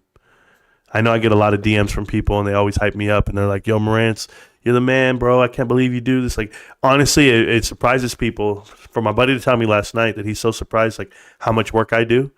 And he's like, "And for what?" He's like, "You do all that, and for what?" And I'm like, "I do it for myself, man." But you're building. I am. I'm building blocks. I'm getting one member at a time, one subscriber at a time, one view at a time.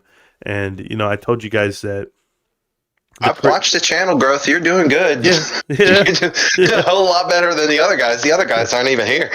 Yeah, no, they all quit. But for me, I found something that I'm passionate about, that I want to be. Like, I want to be a YouTuber. I want to be a social media information guy. But I want to do it tastefully enough to where I bring, you know, pride to my family and not shame. So, because I know people get fame for whatever reason, whatever they do. And I'm not looking for fame. That's not the way I want to say it. I'm just looking for the fruits of my labor. So all the hours that I've put in, you know, I don't think people can even imagine how much time I've put in for the channel and for the movement, for the cause of what we're doing. But, you know, the documentary is coming out real soon. We'll see how they paint us, how they paint me. GameStop's going to show profits, and it's going to do everything. Yeah, I wanted to tell you this. This is what I want to tell you. because it hits my mind and then it leaves and now it's back. So I want to tell you guys that everyone always asks me, like, when am I going to sell? And I give out a price point. Like right now, I had a price point of $840 a share. And that's because it hits me at a certain dollar mark, and my wife won't have to work. No one has to work. Like, it's crazy, right? If I hit that number, is it ever going to happen? No. Right now, no. Right? It's not going to happen tomorrow. Whatever, maybe. Who cares? But that means that I need to keep buying more shares so that my price keeps coming down to where I'm going to eventually get to where I want to get to. Right? That's how I see it. Yes, sir. But the true time when I could sell is just to be transparent with everyone, is when the story ends. But this story still has chapters. There's still more to this story. Like, if you were invested with 5 meme stocks, right? And you can pick any, I don't care. Mullen Automotive, Bed Bath & Beyond, AMC, and HYMC, and GameStop. You had 5 stocks. And then you ask yourself, okay, when did the story end for these stocks? Well, Bed Bath & Beyond is gone completely. Right? Mullen Automotive has done a reverse stock split over 225 to 1. Like, there's no point in being in there. And it's diluted. If you had $10,000 in it a year ago, it's worth exactly, I think, $4 right now. Like, it's unbelievable, the dilution. Then you go to HYMC, same story. Terrible company, no real turnaround, nothing's there. There's nothing there. The story's gone. AMC, complete dilution, 2.5 billion shares worth of dilution, the ratio of that, considering the reverse stock split, and all the value in the world gone from 70 something dollars a share at the all-time peak and high, even at the lower highs when it was like $15 a share. You're now at 30 cents. Like, that's crazy, right? So those stories have ended. Do you know what story's left? The story is that GameStop can go and show a profit. They can dilute. They can use all their cash. They can do a turn and burn. But what is that going to get you? Where is that going to take you? We don't know. Didn't Warren Buffett do and Charlie Munger do the same thing that Ryan Cohen's doing? Basically, get a company, turn it around, and then they build on top of it. It's going to be Berkshire Hathaway in like the next 20 years. Yes, without a doubt. They took a textile company and they built around it, and they used their own personal wealth within it. And I want to highlight on one company within that company would be Sears Candies. Okay, Sears Candies has a business model. They have a footprint, and they make a profit. And it's the same profit every year. It doesn't fluctuate because it only costs so much, and there's this busy season during holidays and whatever it may be, but they generate the same profit every year. That's residual. That's always going to come in. So once you get GameStop to the level where it is it's a slow grower, right? Like, it's still growing, but just not as fast. And that's fine. If you can have a slow grower and it still makes a net profit every year, you can bank on the $200, $300, $400, $500 million that they're going to have. And that's when you can equate a dividend to it, because the cash is not going to be used towards, expanding, because it's going to expand organically. It's going to expand, on its own at a pace that's realistic, right? Pragmatic. So when that happens, you will have GameStop pay out this evaluation for their stock, and the PE ratios will show. Everybody knows PE ratio means how many years it would take for you to get back on your investment. That's basically what it means, right? Like the amount of cash it would take. So when you go 55, right, PE ratio of 55, it means they'd have to be in business 55 years for you to get your total value back on your share. If it's a PE ratio is 15, it would take them 15 years. Those are great ratios. Everyone's looking for 50 or below, basically. But as to the guy who told me the other day, he says, well, how do we know what GameStop's going to be doing 40 or 100 years from now? Are they still going to be in business? And I literally was like, am I going to be alive? Like, it doesn't matter. Kmart was in business for 100 years. It's gone forever, right? There's some great companies that come out and they do well until private equity goes in and cuts them apart. But just think about all the turmoil that these companies have gone through.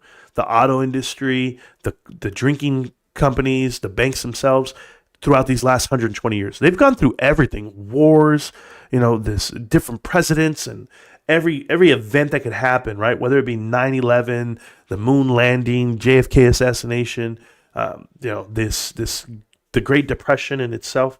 But companies have made it through all of that, and you wonder how they did it, how they transitioned. So when I look at they're intentional. well, you can form a different outlook. I literally am at a loss for words in a way.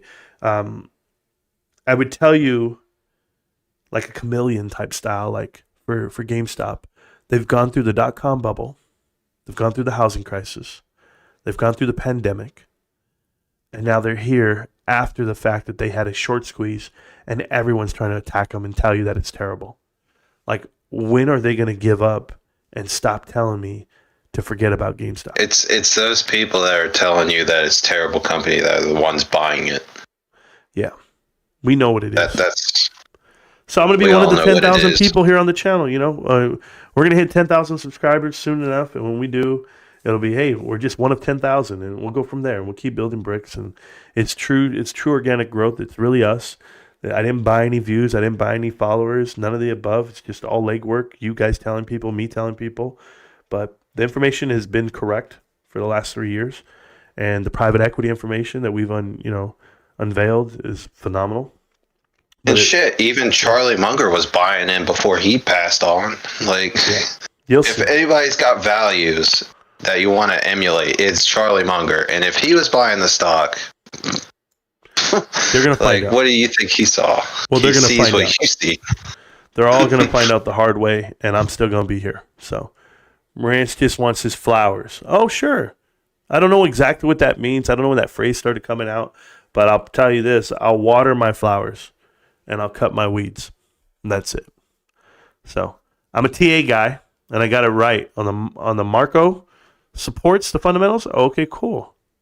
You gave me COVID. Cranky Tobin, I can't give it to you through the internet, bro. I'm just saying. He says, I'm just going to say this. If you're 35 years plus and you can't make one phone call and drive and get your hands anywhere on from 10 to 50K cash, you're not prepared.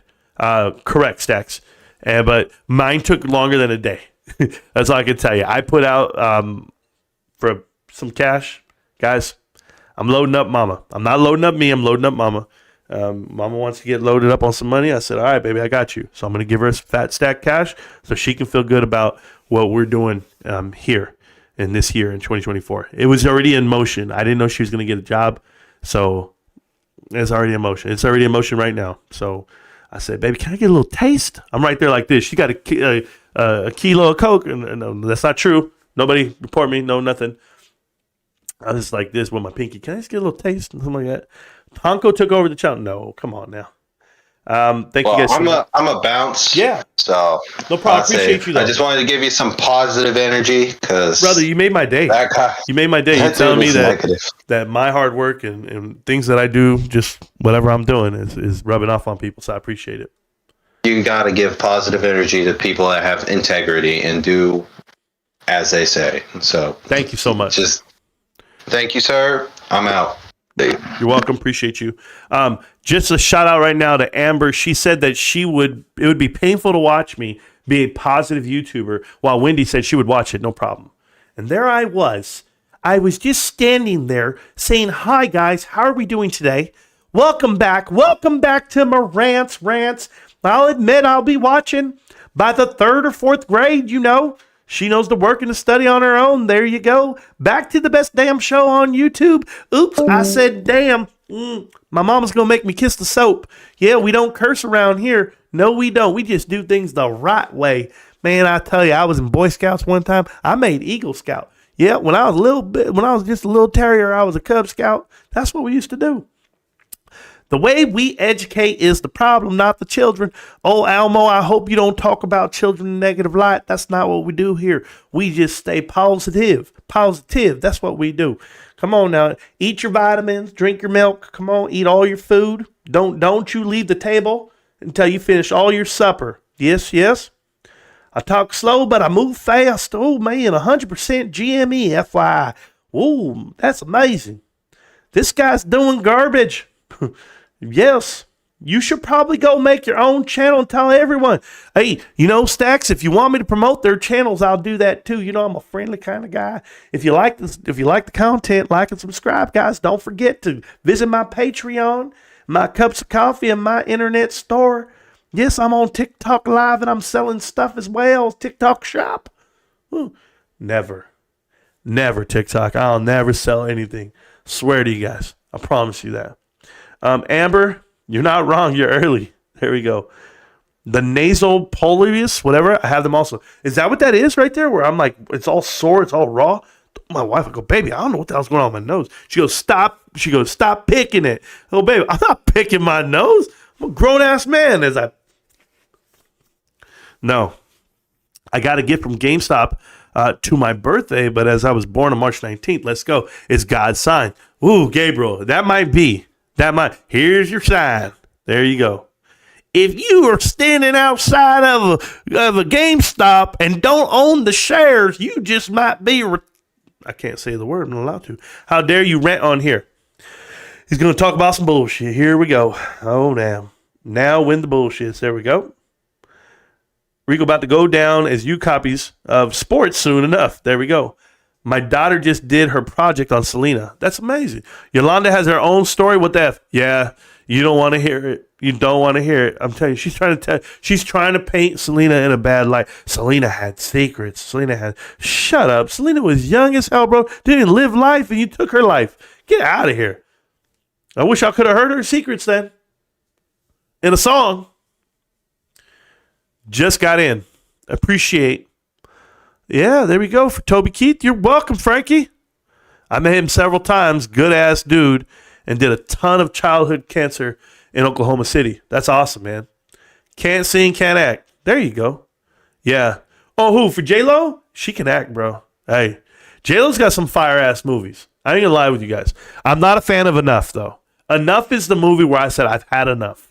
Anytime I see a woman beating up a man, I've had enough. When I see a girl punch a dude, knock him out with one hit, I've had enough. Every time I see it, I'm just like, I've had enough.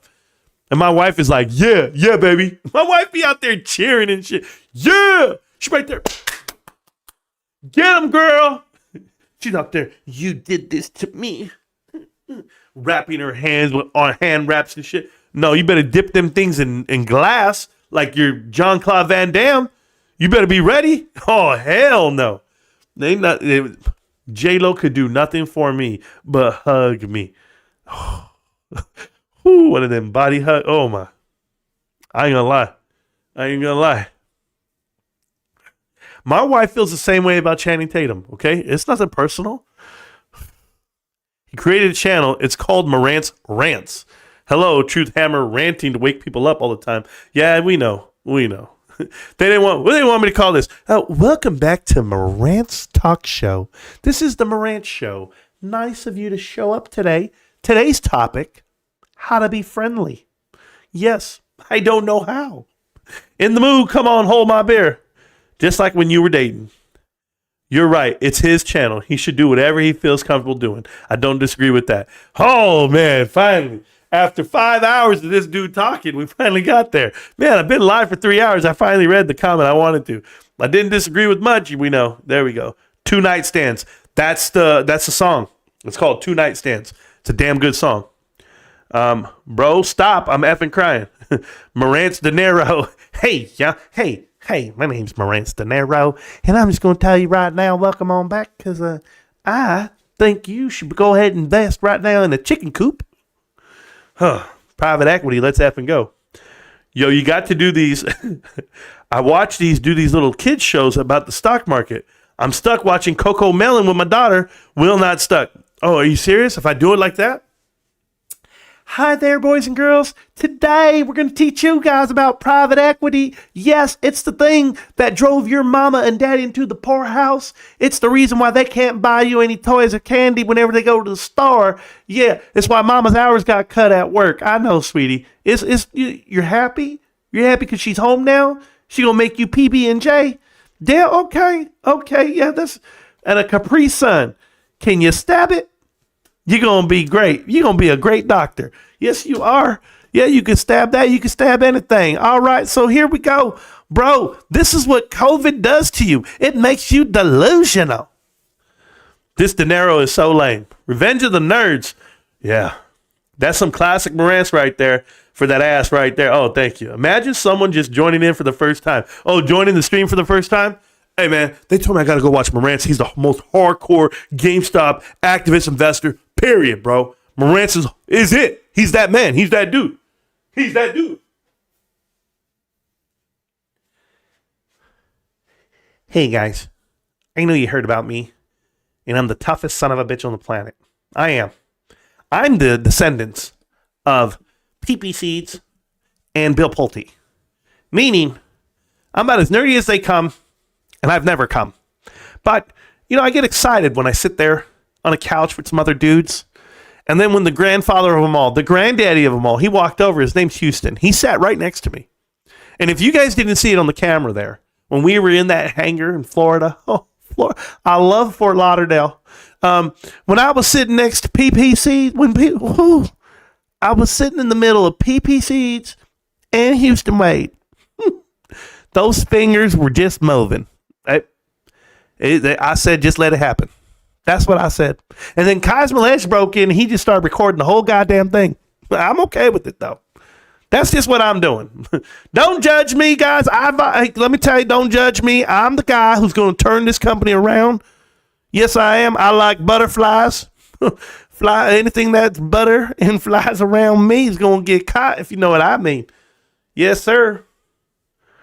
Imagine someone just joining in for the first time. Have you not seen what's going to happen with Bed Bath & Beyond? You don't know what's happening with BBBYQ? You know what the Q stands for? Yeah, my first time here. COVID. Yeah, listen, you think I'm a little funky? You think I'm a little funny? No, this just who I am. I've been watching Cody Dennison. I'm so sorry. Camelot. I've been watching his Instagram. His Instagram is just going to get...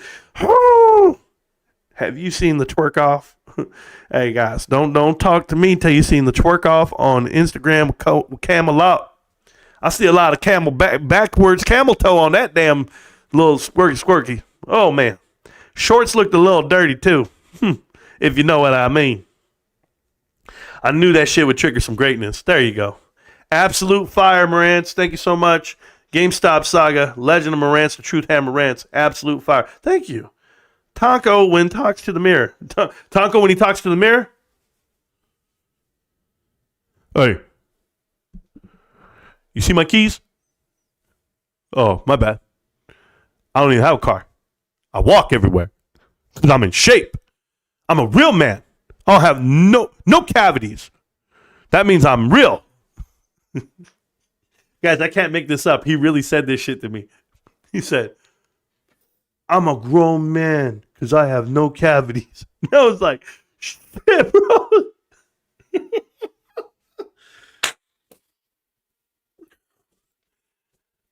Tonko Native has a theme song, and it's by Paul Wall, and it's called Grills. So sorry. I can keep going. I'm not. Your fake acting is still better than most YouTubers. Keep it raw and true. Oh, thank you so much. I'm all about tomorrow in gaming. Yeah, there you go. This is amazing. Yesterday in gaming. Yeah, it is amazing. Today in gaming. There you go. This is pure Marantz fire. Welcome to the channel, everybody. Yeah, welcome to the channel, y'all. Yo, my style's impetuous. I'm ferocious. I eat your heart. Praise to be Allah. I want to have your children. What's going on with you, Mike? What's going on? You can't fuck with me. You can't fuck with a guy like me. I'll fuck you till you love me. Guys, I've lost it. I've lost it. I apologize. Oh man. Also, Rants. Do you do that? Don't ever do that ever again. My bad, bros. My bad, bros. I got some 6th grade stories, but this ain't the locker room. Oh man, I don't even want to know. Somebody said that he knew me from middle school. There's a guy over here on TikTok. He goes, I went to middle school with you. He's all, you used to chase the birds at lunch. Is that not the most real shit ever? If I did do that, I probably was catching them, bro. What can I tell you? What sixth grader you know is catching birds, bro? I'm out here. I'll catch them. Get at me, bro. My dope head brother sold all my childhood cards. Bro, my mom threw them all out. We went to the army. My mom went like this. Oh, yeah, I cleaned up your guys' rooms. I don't even know. I moved. I wasn't there. I moved out when I was 16, so I wouldn't know. Guys, when I tell you I moved out at 16, ask my dad. Ask everybody. I still know the day. It was November 12th. November 12th, 1999. I said, yo, I'm out. I remember what I was wearing, too, because all I had. Think about that. That's all I had, right? And then I went to my cousin's house. Remember those millionaires I was telling you about? These dudes were like $120 million selling some facility for $1 billion coming up. They real. These guys are real, right? My cousin, So my cousin, he had his own house. His mom didn't live there. My aunt didn't live there. He's 15. He had his own house. And they were having house parties every night. Everybody's having house parties. So like that was the house to go to. So I go there for 2 days. I'm straight. I'm just laying out, hanging out. I'm not going to school. I'm not doing anything. I'm like, I don't know what to do. I can't even get to school. This dude had a car and a house, 15 years old, no license, but we're driving everywhere. It's crazy. And I'm like, hey, there's a knock at the door. They're like, there's a knock at the door. And it was my grandma. My grandma who just passed last year, right? And I talked about this before one time. And she knocked on the door, and she saw all the girls, all the kids. She saw everybody. She saw what we were doing. We were doing nothing. And she just goes like this, come on, get your stuff, come on. And I had a backpack. And I was like, okay. She's like, you come on with me. You're moving in with me. My grandma saved my life. Saved my life. She didn't save none of my other cousins. Nobody. It was me. Come on, let's go. And I know that was my mom. I know my mom called my grandma and told her, like, hey, Marantz had a rough night, did this, but we got to help him, whatever it is. And so my grandma helped me out. I love that woman. And she's passed. But without her putting her foot forward for me, I wouldn't be here today. Straight up. But those kids ended up becoming some multimillionaires and shit. Yeah. Now my aunt married the right dude. That dude's company, they took it over, and then they expanded the company. It just got wild. It's like wildfire around here, the way it all worked out. But maybe they're private equity. No, they're not. But my dope head brother, there you go.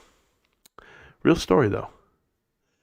Hour and a half behind. You're an hour and a half behind? I'm an hour and a half behind. What is it? I'm an hour behind on the chat. But I've been live for 3 hours. You guys, this is what happens when I don't work.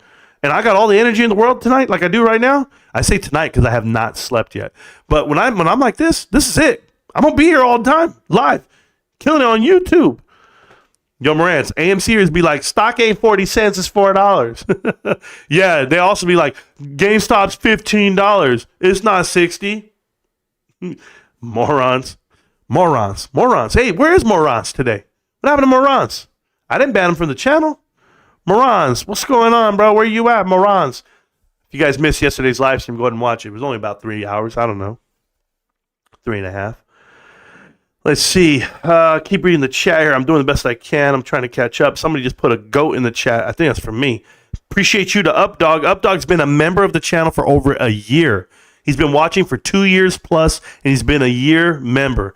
Been supporting me and my cause and my dream for a whole year. Updog, I can't thank you enough, man. I know I can't give you back the $3 you paid, but I'll tell you what, man, I do the best I can. And I thank you for the free memberships for the channel and the crew. I'm sure they're forever thankful. We've given out so far today 15 free memberships on the channel. Oh my God. Thank you guys so much for the 15 free memberships to the crew. I'm sure they'll get everything they want.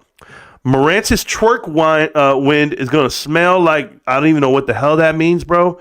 But a couple of things you'll never see me do. That was 5 free memberships and 5 free ones too. Oh my goodness, thank you. Anyway, so a couple things you'll never see me do, bro. And I can say this with everything in my heart. You'll never see me twerk. I'm just gonna put it out there right now. I don't care how much money you're offering. I'm just like, all right, that's cool, man. I got this close to singing karaoke the other day, when we went out, my wife and I and everybody, and I don't like singing karaoke, but I was this close to saying, you know what, I'll do some karaoke. But I was like, man, just give me the mic. Let's go. Because they were already looking like hell. They're already terrible, bro. They're already out there. This is ladies' night and the feeling's right. Oh, this is ladies' night. Oh, what a night. I mean, these fools couldn't even read. It was bad. Girl, stop. Got the one who like you very well. From New York to Hollywood, it's ladies' night. And girl, you know it's good. Girl, it's ladies' night. And they were changing the words, bro. You have no idea. It was bad. Bad. It's Victor's night. Oh, what a night. Shout out to the family. They're killing it. I can't even lie. It was amazing. It was amazing what they did. My brothers and sisters would never do anything like that for me. I'd have to pay them. I guarantee I'd have to pay my brothers and sisters to come hang out with me. Huge part activity. Oh, hold on. I got a text here. Let me see what this says right here. I hope it's not my dad asking me. Nah. That was just 2 text messages from Stacks and Elmo. Bros can't get a life, bro. Why are they texting me, man? I'm busy, bro. Can you see me? I'm always... No, they were saying I was muted. My bad. It says here, huge put activity targeting $12 would suggest we're gonna get lower. Anyone have any thoughts? Yeah. Let the drummer get wicked. Yeah, we don't care. Why do you care if it hits $12? What's the difference between 14 and 12? Tell me. You're gonna buy it now or you're gonna buy it later? What do you want to do? We're all just gonna sit here and hold hands? Kumbaya, my lord. Kumbaya. Kumbaya, my lord. Kumbaya. I'm not gonna buy a share today. Not until that price is what you say. You told me it's going to 12. I don't believe you. If you're wrong, you're going to hell. All right. It's $13.99. I'm going to buy it. Bro, I forced myself to buy yesterday at $13.50 after hours. And I posted in the Discord. Remember, guys, one a day. How many did I buy yesterday? Anybody know? Anybody got a clue? Hey, all the kids in the back who think I have 51 shares. Punks. Shit, bro. You want me to drop off 500 shares at the kiddie pool? You want me to just do that real quick? I'll do it. I only say that because I know guys like Kai's Malaysia swimming in there with the little floaties on. Don't let me drown. Don't let me drown. Don't worry, don't cry. Hey. I remember. What are you singing? Oh, I sing. Don't worry about the thing. Because every little thing is going to be all right. Hey, and you ask yourself, Kais, why are you singing that song, Kais? It's the song my father told me to sing when I'm scared. This bitch is up there on stage at the Bed Bath & Beyond meet and greet. Don't worry about the thing. Because PP told me I can sing. Get the shit out of here, bros. Marantz Rantz, there you go. Hey, you know what's crazy? When I do shows like this, where I'm just here for hours and hours and hours, that's what people don't remember about the 7-hour live streams, the 5-hour live streams, 3-hour live streams, is I'm killing time just to kill time. I'm in life. I'm living life with you. The stock's still open. We have 18 more minutes on the market. We're at 1408 on the stock on GameStop right now. I'm watching the charts, but I'm just you. Do you know back in the day, I never had the chart behind me. I didn't have graphics. All I had was a fixed camera on the kitchen table or in my room, and I'd be like, hey, y'all want to see a dead body? That was it. There you go. Look at that. Somebody knows over here on TikTok. Every little thing, but you guys watch Shark Tale and you guys think it's Will Smith singing, bro. Get up. That's not how you sing it, Oscar. No. Yeah, I don't play with options. Just curious. What's the sentiment seeing an aggressive put activity? Who cares? Who cares about daily price action when the company is being evaluated incorrectly? That's all I care about. Pin the message to the chat, guys. The Discord's wide open if you guys want to come in here and talk to me. If you guys think I'm leaving right now, I'm an hour behind in the chat. I'm not leaving. I'm an hour, 15 minutes behind in the chat. till I catch up in the chat, that's when I leave. So if you keep typing, I'm never leaving, right? But who knows? And that's the way it goes. So short AMC. Now I work at AMC for 1 month before we close. We have 40 to 50 people come in the theater a day, only a day. We were busy. Was the Taylor Swift stream? Oh, that's the only day you were busy? You didn't make no money? No, I know. It's the lowest first quarter you'll ever see right now that's happening. Right now. I already saw January. January's terrible. And they're doing numbers from 1997, bro. I'm just telling you now, 1997. They can't even get close to it. Bro, you struck out 3 times in one chat, Swifty. Popcorn and some other shit. There you go. We noticed Marantz. Oh, thank you. Thank you so much. Thank you. The hedge fund set a trap. Bro, straight set a trap. You don't even know how many times that's happened to me. Happened to me. I was like, no. And then my wife wants to say, don't talk to her. I said, don't talk to who? She's like, the one I was talking to you. I said, baby, that's your friend. I don't know. I was just being nice. She's like, yeah, well, she's not my friend. I said, what's she doing here? Why is she hanging out with us? She goes, I just keep my enemies close. I said, what enemy? What do you mean? She goes, she only dates married men, babe. She only dates married men. I was like, yo, get her away from me. What are we doing? No. I'm like, no, straight up. I swear, this is a real conversation. My wife goes, no, trust me, watch. You'll see what I mean. And I'm like, nah. She's like, they just want what other people have. I said, baby, how do you know these people? She's like, watch. And then she's got a boyfriend, right? And he's the DJ.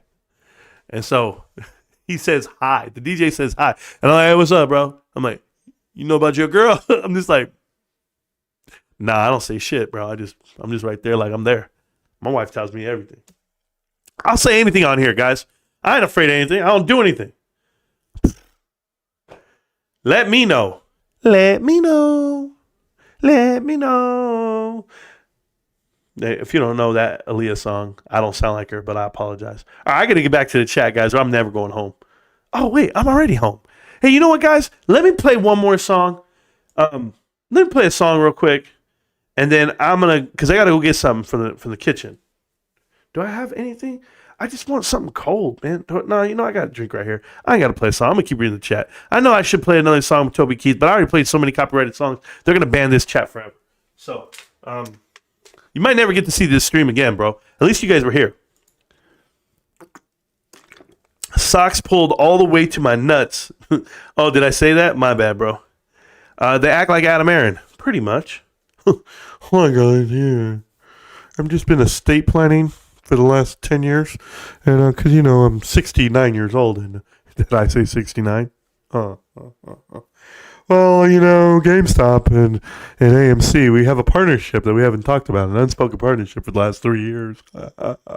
Yeah, well, another news, you know, we have this new movie coming out. Yeah, Fast and the Furious 55. Yes, they're driving 55 Chevys, and it's part 55. Vin Diesel's about 92 years old now, but hey, the movie's phenomenal. It's going to go straight to the box office, #1. Yeah, box office. Do you know about it? Yeah, okay, cool. Yeah, guys. My investment in HYMC is now officially worth $2. $2. Just call me Fat Man. From now on, just call me Fat Man. Fat Man Adam. What's good, bro? Hope you're feeling good. Thank you so much. Borat is the only Bruno I know. I've never seen a Borat movie. Not one. Not 1 minute of a movie of Borat. I promise you, I've never seen Borat. And I won't. That's not my shit, bro. When people tell me, oh, you gotta watch Monty Python, it's so funny. They told me Seinfeld was funny, bro. Okay? They told me Friends was funny. I don't watch that shit. I grew up, I was watching Mr. Cooper, hanging with Mr. Cooper. That was funny to me. The Wayans brothers, that was funny to me. George Lopez, not funny to me. None of that shit's funny to me. The Office. The Office is the greatest show on the planet of Earth. And not the UK version. If you guys want me to throw up tomorrow, turn the UK version on. I remember when they took The Office off of Netflix, and my wife was like, oh, I'm going to watch it. And she ended up watching the UK version. She had that playing on just to play it. Because The Office just plays in my house just to play. It's just on at times. If it's on, I'm feeling good. I won't go to sleep until it's on. But The UK version was on. I was like, it was me, like, after I'm watching Rocky, Rocky and his brother, Train Spotting, the YouTubers, supposedly that support GameStop. You ever watch their live stream? Unbelievable. You got to listen like 5 times, bro. And the bloody stuck, blah, blah, blah, blah. I don't even know what the hell they're saying to me. Oh, it's going to go up and right down to the boogie, and then when it gets into the buggy, then you go, I'm on my flat, and on the flat, the lights are off in the flat, and then I'm like, cheers. Yeah. I'm like, is he mumbling? Is he talking? He had a whole damn story. I didn't even know about it. You got to know. If you guys don't watch them, then good. I'm saving your life right now. Okay, I got to read the chat. Sorry, guys. Borat. No, don't know him. Had to shout out that line back to the gym. Oh, Funny Spider. Okay, you're fine. What about 24K Bruno? I don't know about 24K Bruno. Who's that? Like Bruno Mars? Yeah, listen, for a long time I wasn't a fan of Bruno Mars. It's hard for me. Pause. But now I'm kind of, yeah. I like a lot of his songs. I do. But I don't like them all. Trust me. I don't like Grenade. I hate that song. I'll catch a grenade for ya. I'll walk through a train for ya. I'll get in front of a blade for ya. I know I'm moving all the words around. I don't care. Your GME fourth quarter call song should be Toby Keith. How do you like me now? Now that I'm on my way.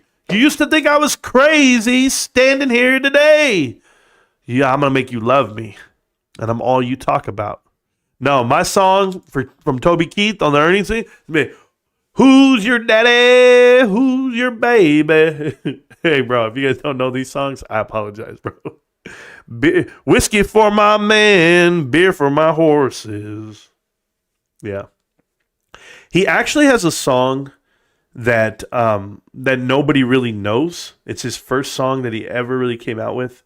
And it's called Trailerhood or Who's That Man? It's called Who's That Man? And I'm going to play it at the end of the stream. I'll play it at the end of the stream, and you're going to love it. If you don't love it, oh well. Vitamin D and zinc, not NyQuil. No, bro, I'm NyQuil all day. I don't care. Your remedies don't mean anything to me. I'm NyQuil, bro. So wait, are you buying new Final Fantasy? Sorry, just switched over. Pedro, no, I didn't buy the new Final Fantasy. I want to, but I don't have any money right now. I'm waiting till tomorrow. I get paid tomorrow. Hit him like the LL, Marantz. Hit him with the LL, the loser's limp? Is that what it is? Or are you talking about LL Cool J? I need love. Sometimes I stare at the wall, and in the back of my mind I hear my conscience call, telling me I need a girl who's as sweet as a dove. For the first time in the life, I say I need love. There I was, giggling about the game that I'd have played on many girls, but I ain't saying no names. Yeah, we know. I said, Dave, my theme song for the last 5 years. There you go. You're going to make me clock out and go clean the house. There you go, Hot this year. There you go. Marantz needs a cowboy hat to go with the moon helmet. Hulk Hogan, thank you. Straight up, 35 and up anthem. Yes, it is. How do you like me now? I'm not as good as I once was, but I know that I could get it on a time or two. GameStop back to $14. Thank you guys so much. The market closed in 8 minutes. 8 minutes back up to 14.15, 14.11. Pumping, baby. Let's get it. Let's get it. Hey, y'all, get her done. Yeah, ain't she married to Ryan Gosling? Yeah, that's some bullshit, bro. Like, Ryan, can you chill, bro? Can you leave some out here for the rest of us? And I know I'm married, but that ain't it. That's Eva Mendes, bro. She was in Training Day.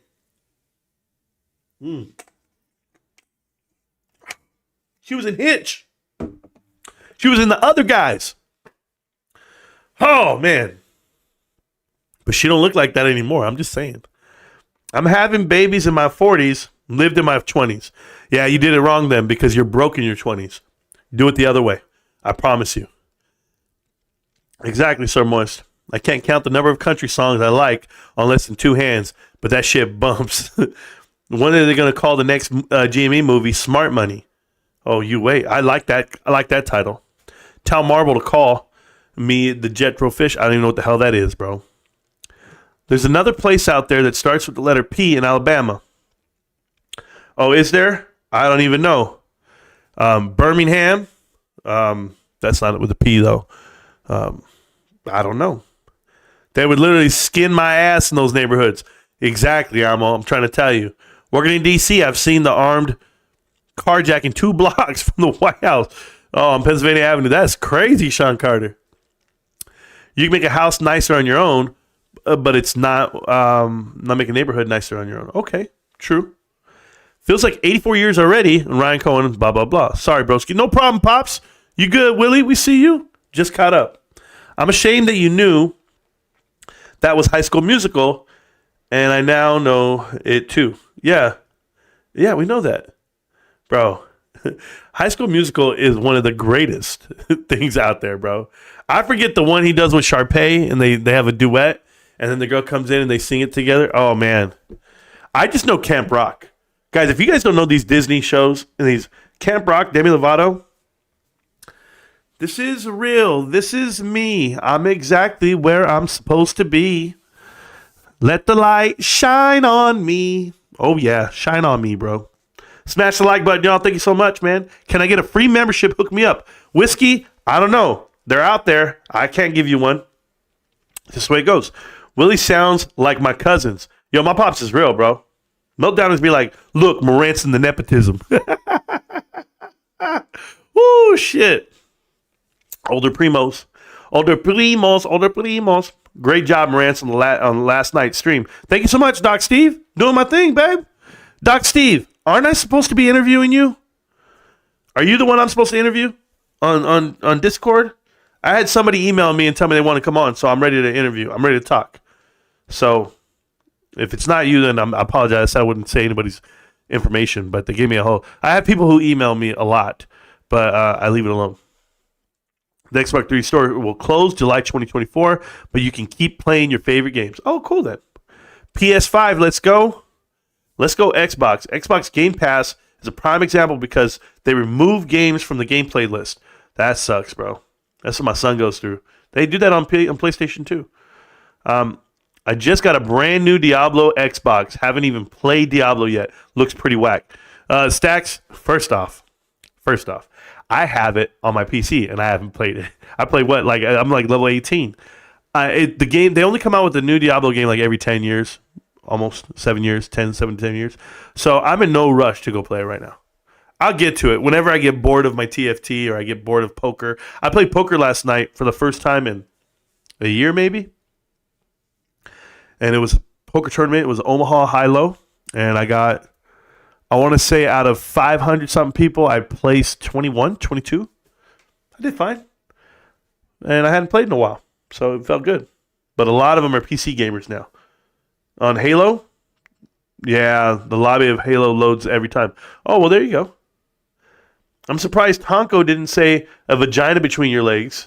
Yeah, me either, bro. But the AC in the wall, bro. I can't. Yeah, I can't do that. If you're living in a country, that's fine. You can live in any country you want. But if you don't have central heat and air, we got issues, bro. You made some mistakes in life because that guy's American. So did you miss Planetary at 22? Not me. I don't think she will, at least for a day. Didn't Rico take away your dad's Costco card and give it to his girl in Florida? Steve, that is crazy. You remember that shit. Yes. Yes, he did. Wow, bro. Fuck, I just bought another 500 shares. I can't listen to this anymore without getting in more. Well, there you go, Kevin. You'll figure it out. We ask common sense questions. Don't overextend yourself, Kevin. There you go, Stacks. Let them know. We give common sense answers. Why? And I love my C300. Bro, no. I had an ML 350. And I drove that shit till the power steering went out, the windows wouldn't go down, and no AC and no radio. And it's 120-something degrees out here. And I was riding that shit, bro. I was out there. I was making new muscles in my arms I didn't even know I had, bro. You say, oh, go to the drive-thru. How? How can I? Windows don't go down, and I can't. And I don't have power steering. I don't think you guys know how valuable power steering is when you go through a drive-thru, or when you're parking a car. It's unbelievable. Try to park a car with no power steering. You'll look like Popeye when we're done, bro. 14.12 on the stock right now. We have 1 minute left on the market. It's open for another minute and 20 seconds. Let's get it. GameStop looking healthy today, guys. Up 4.87% today. Battling back, picking up half of what it lost yesterday. I'm good with it. You know, I don't care either way. I just buy it. Any price, anytime. This is the move, y'all. This is the move. Slowly working on my way to 5x holder. It's fine. It may be it's in my retirement account. Well, there you go, Kevin. Then you're doing well. That's awesome planning for your daughter, Marantz. Yeah, I'm working it. Listen up. This is how generational wealth is actually built. You damn right, Stacks. You damn right. It's not about we're going to be so effing rich. No, it's not. It's about putting down the foundation and just know where it's at. My grandparents bought 2 houses on my mom's side. They had 7 daughters. They should have had 7 houses. I'm just telling you, no, it's not physical. No, it's not possible. Maybe it is. Maybe my grandfather drank it all. Maybe my grandmother spent it all at the casino. But they could have had 7 houses. Kids got what they got. They sold the 2 houses. They cashed out. But, you know, I'm doing my part. I'm doing my part. I got 5 kids. I got 1 house. I got 5 more to go. Let's go. I missed the $13 price, but it won't matter. It won't matter. Nothing will matter. None of it. I'm on it, but I always listen on my work computer. Well, good job, Kevin. Way to kill it, man. Right here in the chat right now, I keep reading, and I'm on my way out of here, right? Am I catching up? I'm really catching up. I'm only 45 minutes behind. That's why they're using media to try to end the story. Yeah, I agree. Can Elon Musk put Neuralink under GameStop as a company or something? I don't know, man. Damn, I need to join the live chat with Marantz someday soon. Come on down. You're welcome. Literally, how are all, or at least should be, approaching the market? You are the business. You take a percentage of your profits and multiply in the market. Yep. Yeah, the whole thing is there's this, I was reading it in a book. There's this phrase they use. It's called rhinophobia or something like that. And it means that you're willing to, you always have to have your capital tied up in the stock market. Like you always want to be owning something. You never want to just have cash on hand. So your stock might go up in value and you got all these shares and then you go, you know what, I'm going to sell them. Boom, I'm going to take my profit. You take your profit and you immediately go put it into something else that can generate you more profit, but you refuse to actually just sit on the cash and or put it somewhere because you're just constantly building that portfolio to where it gets massive. And then at the end of it all, you die and then someone else is going to sell off everything for you. But what you can do, you can just invest your money wisely, build it up, get dividend-paying stocks. At the very end of it all, you're going to work. I apologize to the world right now for those guys who think it's fantasy land, like they live in a movie, like these kids who say, I don't know how to work 9 to 5, I want to travel. I'm in my 20s. Shut the hell up and get your ass to work. And go make that money that you can make in your 20s when you're an able-bodied person. Because when you're in your 60s, okay, now you'll have this pocket, you'll have this golden nugget you can draw off of. But in addition to that, you're going to have a huge portfolio that is going to be situated to where you get a dividend payout to you quarterly. Let's just say it's $10,000 in dividends. So if you end up getting $10,000, do you know what you do with the 10 grand, guys? It's $3,000 a month. It's very simple for you. You're going to now have $3,000 a month on top of your retirement, on top of your Social Security, if it's there. Don't let me scare you on that. But the extra $3,000 goes a long way to the kids, to the grandkids, to everyone around you, to your health care, to whatever you're doing. Now, I'm just using a ballpark figure of 10K, but you're going to do a lot more than that because you guys are professionals. You guys are going to be gathering up all these shares for so long. But think about it. Costco shares alone give you what? $1 every quarter and $15 on a special dividend? Yeah, I do okay. But what about when GameStop's giving you $1 every share? Can you imagine the amount of shares you have and they give you $1 every share every quarter? Because it's going to happen. It's going to happen. You just haven't seen it yet. You can't see that far. But I can. I'm scared to show my broken English. Well, me too. That's why I'm here. I'm learning English. I'm doing the best I can. Street article on GameStop out today. It had a surprisingly positive tone referencing GameStop's return to profitability this quarter. So it may be changing. It's not, Michael Tucker. Trust me, it's not. They're just trying to repair the the damn run up today. That's all that is. Oh, because this article came out and then it ran up today. It gives you back half of what they took. Nah. Don't believe it, bro. Don't believe it. I don't even think they're positive, Gabriel. Not to me. Because they'll be like, oh, yeah, but we still lost all the steam. Bro, why does he actually sound like that Camelot dude? I don't even know, bro. I did say painful, right? Yeah, you did. Marantz like 2 hours behind in the chat. Yeah, I'm catching up, bro. Selena dad has secrets. Oh, bro. I was literally about to type enough. Oh, man. You can't get me started with that movie. I just stick to watching Magic Mike. Yeah, no. Wendy, stop. Wendy, you gotta stop. My wife watching Channing Tatum every time she gets the chance. I walk into the room, catch her watching Magic. I said, Mom, you don't see me watching 50 Shades of Grey? Why are you watching this shit? She goes, you can watch 50 Shades of Grey with me. I said, oh, there we go. There we go. Holy shit, Tucker. It's going to interview Putin. Yeah, that was like 2 days ago. Hope my brother didn't start watching today. I better call him later. Oh, I'm sorry, Amber. Who's your brother? I might like him. No. Selena, I Can Fall in Love is one of the greatest love songs ever. Austin South, don't ever say it to me, bro. Don't tell me it's one of the greatest love songs ever. It might be her worst song ever. I'm telling you, it's a terrible song. Selena was built for down music, okay? Like, if you hear her, oh, that shit's trash. That's just me. I don't care. I'll say it. Her disco shit's better. He always ends up Southern. Yeah, I do, bro, because it's just something about it. Yeah, we may lose the internet connection. There we go. Yeah, a really good song for sure. Man, you guys are trash, bro. Laughing out loud. People turning and looking at me at the Barnes & Noble. Man, I'm crying. Sorry, Gabriel. I want to have your children. He said, I want to have your children. Yeah, what, did I? I broke my back. It's spinal. What? You broke your back? Is that real? Praise to be Allah. Bro. By the way, can we get it on Discord achievement? Talked with Marantz. I don't know what the hell that means. I don't even know what that means, but I got you. Whatever. Moved out when I turned 16. Military was the only way out for most Cali people. Yeah, expensive bad. It worked out for me, though.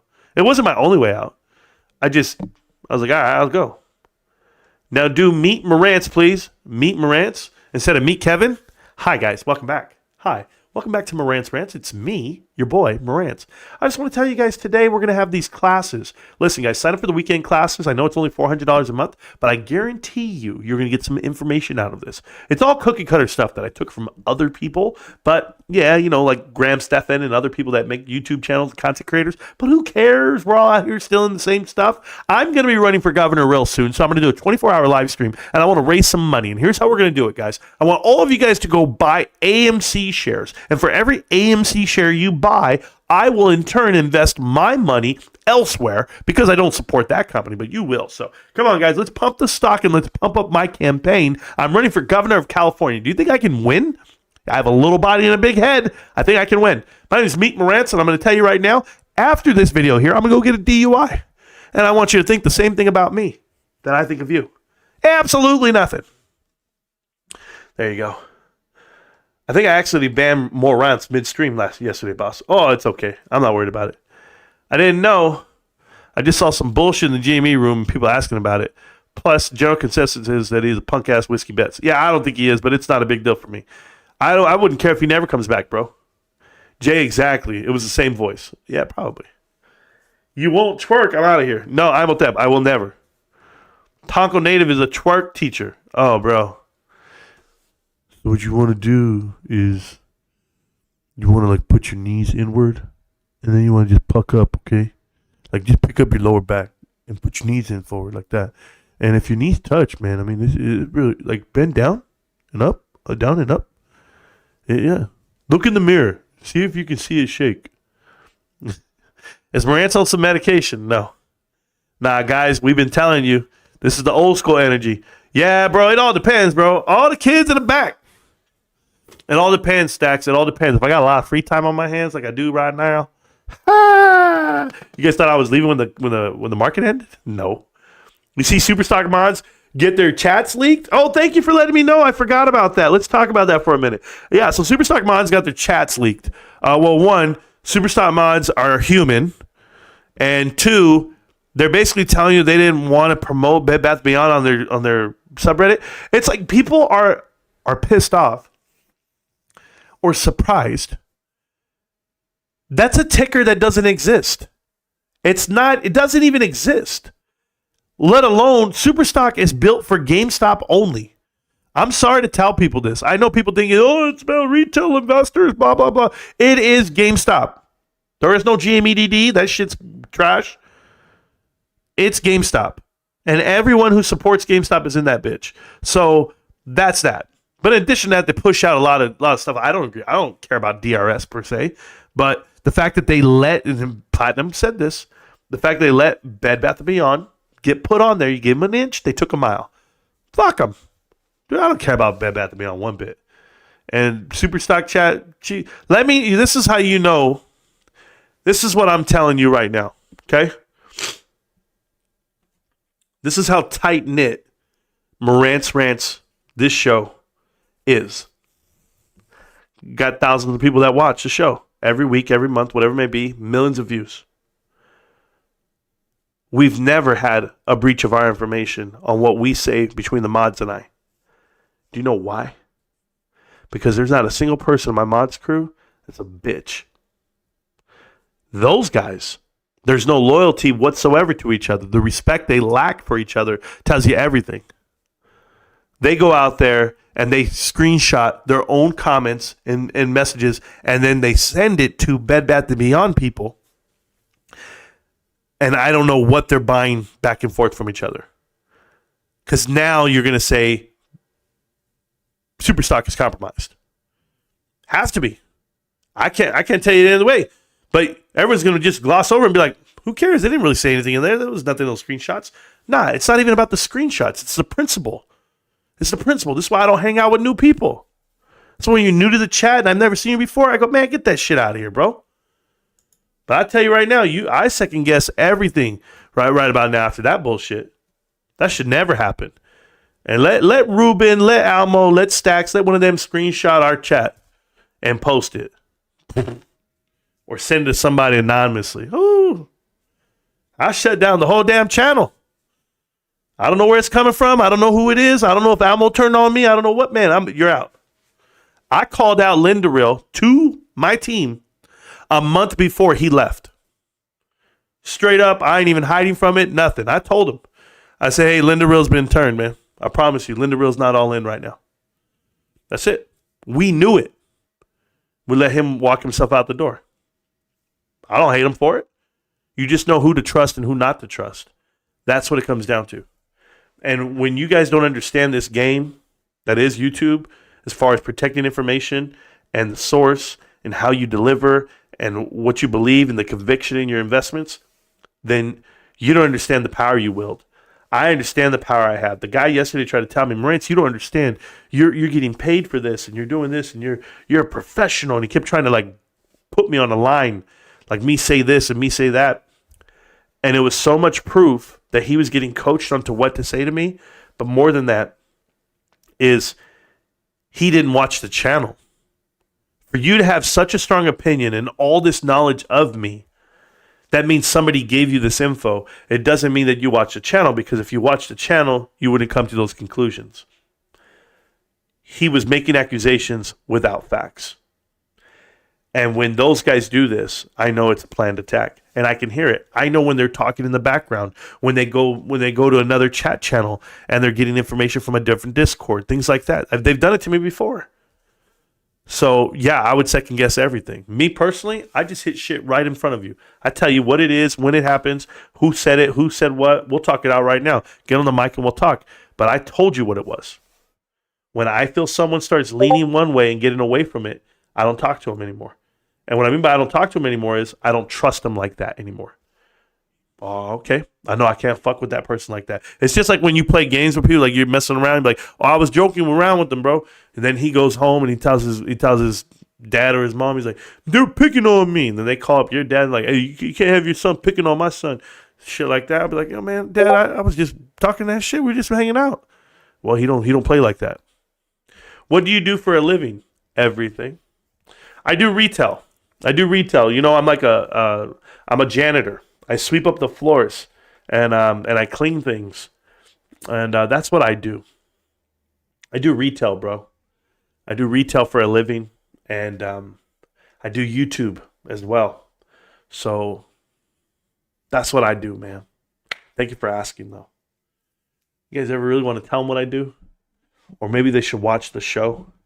Maybe they should watch yesterday's stream, and then they'll hear the whole story of my career and how I made it to where I'm at. Facts. That bring it all the way down to 1150 area so I can back up the truck and fully load up. I think, Jay, I'm loading up at $12. From what I know on the timeline, if it were to hit 12 anytime within the next 10 days, we'll have 51 shares. Date advice, find you a jealous Latina. Hey, it just happened that way, bro. It just happened that way. And she ain't jealous. She's just territorial. Very different. She's like a pit bull. 4'11" pounds. 4'11", 104, 103, something like that. Some women are desperate. Stop all that, bro. What's good, bro? Hope you're feeling better. I'm trying. Borat is the only Bruno. Oh, there we go. I read all that. Good. I'm ashamed. Yeah, you are ashamed. 22 cents is what people think it is. Plus, it's going to be better than that, bro. It's going to be better than that. Okay, I'm already through all that chat. I forget what time I'm at. Okay, I'm at 12:36, 12:40. Taco Native is a twerk teacher. Thank you for teaching me. All the kids on the block, thank you so much. Dating advice, find you a job. There we go. Marantz, did you see that? Did you see that you got exposed? You did say you're a professional. I am a professional. What are you talking about? I'm professional. Thank you. I remember you from yesterday, clown. Thank you. I'll leave that here for you then. Don't type. I've been running back Parks and Rec lately. Oh, Parks and Rec's a good show, man. Parks and Rec's a good show. Absolutely. The Office stay on in my house too. There you go.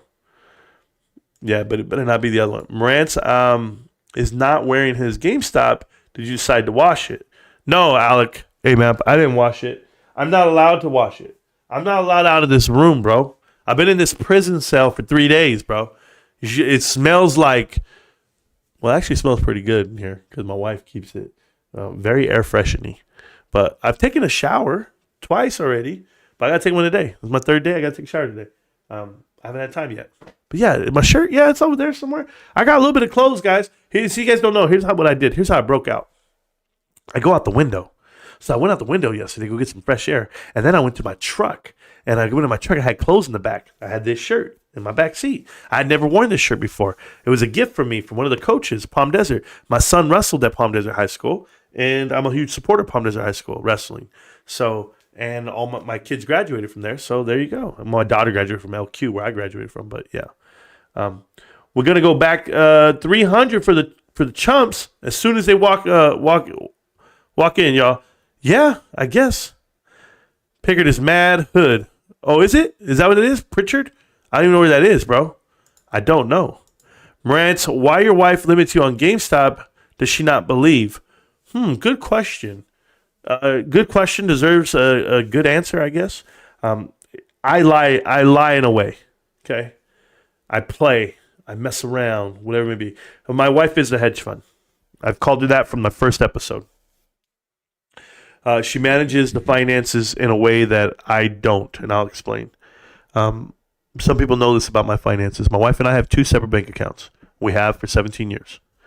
And I pay the bills, period, point and blank. 3 vehicles, auto insurance, internet, timeshare, gas, electric, cell phones, cable, all the apps.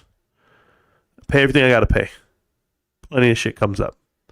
Then you got to pay mortgage, right? Put all the money out you can. So you put up all your money up there on the table. What do you have left? Now, it's up to my wife to have whatever I need left for me. So if I'm short on something one day, and I walk up and I'm like, yo, baby, I'm short $500 on this new, I don't even know if I bought something for I didn't buy nothing for $500. I never have. So let's say, hey, baby, I'm short $150 on this new camera I want to buy. No. She'll decide if I want it or not, if I need it or not. But my wife always has that. So when the animals had to go to the vet, my wife had it. She rocks it like that. So even now, if I need something, I'd be like, yo, baby, we got that? Like when I need $1,000, I go, I need $1,000. She'll be like, oh, here you go. Boom. So she has the money. Sorry, Tonko Native. It doesn't take a year to save up $1,000. It's crazy. But I let my wife handle the stack of cash. I don't need it. I don't want it, actually. Without her, if she wasn't handling it, I can only imagine what I would be doing with my money. And it's not what you think. Like investing wise, I would be strapping my family so thin they wouldn't have the things they want. Listen to me, okay? I'm a minimalist. I live off of nothing. I don't need anything. But my wife will be the first one. Like she'll go like this. Oh, Valentine's Day is coming up. We got to get the kids Valentine's Day cards for school. And I'll be like, huh? That don't even cross my mind, bro. Nah. Christmas don't even cross my mind. Thanksgiving don't cross my mind. Birthdays don't, Easter, nothing. Honestly, nothing. I just work. Guys, I work so much. I'm working 50 plus hours a week just at work, not to mention what I do on YouTube and live streaming. I can't make up the live stream time. I'm live 3 hours, 4 hours a day, 5 hours a day, 6 hours a day, 7 hours a day. Well, yeah, I can't fake that. I didn't film that some other day. I filmed that right now in front of you. I literally do this shit all day. So whether I'm at practice in basketball or I'm at the game in basketball or I'm doing other stuff, I'm always working. I'm always moving. And my wife is the one who puts the house together. I'll give you this example. It's a blessing. It's a blessing. Okay? Because not only does she work a full-time career, she comes home, she cooks, she cleans, she does her thing. But last night, my wife, we were on the phone last night. She tells me, she's like, hey, baby, can you get the kids' clothes out of the washer? They got to go into the dryer. It's midnight. I was up. Listen, Toby Keith bumping in my ears. I'm like, yeah, I got you. And I'm right there. I'm like, how do you like me now? Now that I'm on my way. You know, I'm doing all that shit, but I'm throwing the clothes in the dryer. And I go in for the fabric softener. And it's right there. You see, all of you guys out there that take this shit for granted, I reached into that counter, into my cupboard. We have a laundry room. Walked into there. Yeah, you got a laundry room? All right, good. Okay, good. So I go in there and I grab the fabric softener and I throw it into the dryer. I've never bought fabric softener in my life. I bought laundry detergent, sure. Fabric softener, Bounty, Bounce, whatever the hell it is. I don't shop. She had one there and a refill. Hey, the trash was full in the bathroom the other day. I get the little bag, I tie it up, I throw it away. As I pull it out, there's no more trash bags in there. She got a whole roll of trash bags down in there for refills. I was like, she goes, you throw in the trash, you put the new bag on. No. Walk around my house, we got air fresheners that like spring out like every 15 minutes. They throw a spray out there. Psst. You know, like those really nice ones with like batteries in them and they look all artsy and stuff. They're like, and my house is 2,700 square feet, 2,700 square feet. It ain't small. Whoa. I didn't buy none of that shit. I'm telling you, the things that happen. You know how surprised I am at Christmas? At Christmas, this is me. My whole family will tell you this till the day I drop. I make the money, yes, but my wife makes money. But listen, this is me at Christmas. Hey, what we get you? Well, open it. I want to see what we got you. Oh, yeah. Hey, you're welcome. I don't know what the hell we bought. I don't know how we wrap presents. I don't know how we put bows on them. Nothing. I don't do anything, guys. I'm the worst. I just show up. I go to work, come home, I eat, sleep, and shit. That's it. I mean, I'm doing the shit guys do, right? But I better make it worth it. I can't be just sitting here vegetating on a video game. I better be grinding. I better be doing something with my time. And so I tell my wife I'm educating myself on my investments. But I don't need YouTube. I could do without YouTube, and I have all this time in the world. And then what would I be doing? What would I be doing? I'd be building shit out back. But you gonna build the deck today? Baby, come on, man. You see these big ass hands? I can't fit them in. I can't even do anything with these things. So it's not that she limits me, man. I limit myself, but I let my wife handle all the finances after all the bills. The excess cash is my lunch money. I've never shied away from that. I've never told anybody different. I just said stimulus money and lunch money, and then whatever I do end up keeping after, I do put into GameStop. So yeah, we got lucky yesterday. I saw that I could buy, 10 shares for $13 a piece. I went, and you guys just know it. Just days like that, great. But we're doing pretty good this month. We're doing pretty good this month. The next month, moving forward, and when these cars are paid off this year, you guys are gonna learn. You're gonna learn today. I hope GameStop's real low. That's all I can tell you, bro. You just made me giggle. Don't be looking right at the camera, Luke. That's saying High School Musical is great. Oh, bro. How about Teen Beach Movie? Is that what it's called? The Teen Beach Movie? Man, that's another good one. And then there's the other one called Shine. It's called Shine, right? It's the rap one. The only thing you rap is my burrito. Huh. They got bars. Bars. Okay, just got the kid out of school. Gotta go. Kid time, peace. There you go. See, people know how to walk away from the channel. My grandbaby's about to have at least 5 pieces of land to build off of, guaranteed. There you go. Holding a GameStop share is like owning a Charizard Pokemon card in the 1990s. Shit gonna be valuable. I don't even know if that is valuable. I know Charizard is like the number 2 Pokemon person. I don't even know, bro. But Marantz, some of us are young. GameStop might not be around when I retire. STE Rally. STE Rally. Some of us are young. Really? What are you, 18? You're 18. You're 20? What's young? See, because if I never told you what year you were born, how old are you? Think about that. Think about that. And good luck. Well, then, I guess you better sell, bro. There you go. Good morning, Marantz, and everyone from Australia. Marantz, you think GameStop will ever rebrand their stores, fulfillment centers in Australia from EB Games to GameStop? I think they will, Vince. I think they will. The message got deleted by Stacks, so that tells me something. If a super chat got sent and it got deleted, thank you for my first super chat of the day. Too bad it got deleted, unless you wrote message deleted by Stacks a lot. Should probably watch Channing Tatum to remember when you were fit. Stellar, yeah, that's probably it, Stellar. That's why she watches Channing Tatum. You're absolutely right. It's not the fact that he gyrates his hips and grinds on old ladies. It has nothing to do with that shit. But yeah, when I was fit. Matter of fact, I saw Rico's fat ass in a video the other day. And my pops posted a video. Reek's big. Reek's the size of a house, bro. It's like he let himself go just doing this YouTube shit. I try to tell him, bro, you got to maintain. It's hard. Oh, it's not. Man, that dude's big. He out here looking like I know he dates linebackers. He's looking like a damn lineman. Oh, there you go. Wish me Kevin, newborn daughter. Get well soon. Surgery. Okay, cool. Oh, that's tight. If his daughter's not doing good, yeah, let's wish him luck, man. Starting late on the stream, but love the Kmart history and drama you cover. Thank you so much. That dude yesterday, I don't know who it was, which one. That dude yesterday was such a clown. Dane Slayer, thank you so much, man. What? Hell nah. Never effing happened. Marantz, what will be the look on Michael Packer's face after he sees he has no way out of the coming earnings? He already knows that, Gabe. He already knows that. They're planning out a whole nother mission. They have no choice. My headphone died. Wait, what? Wait a minute.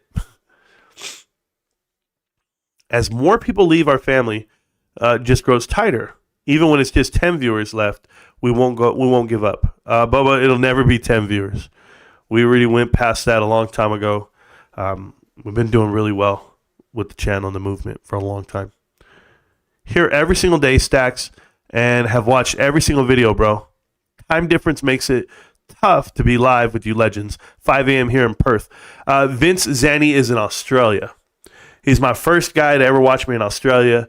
Him and his friends, and he sent me videos before. Vince is a good dude. He knows what's up. Marantz is a plumber. He lays the pipe. No homo. Thanks, bro. Now I know why they muted your chat. Now I get it. Let It Shine. That's the show, bro. It's good. Teen Beach Movie is go crazy, bro. Yeah. I like it, bro. It just reminds me. It reminds me of my daughter and I when we were sitting there watching all the movies. That's that mommy stuff. My mom always buys refilled dish soaps, detergents, and she puts 2 extra bags. Damn, bro. Mom's doing it real over there. Hello, brothers. Hope all is well. Keep connecting dots. Love the series and cheers.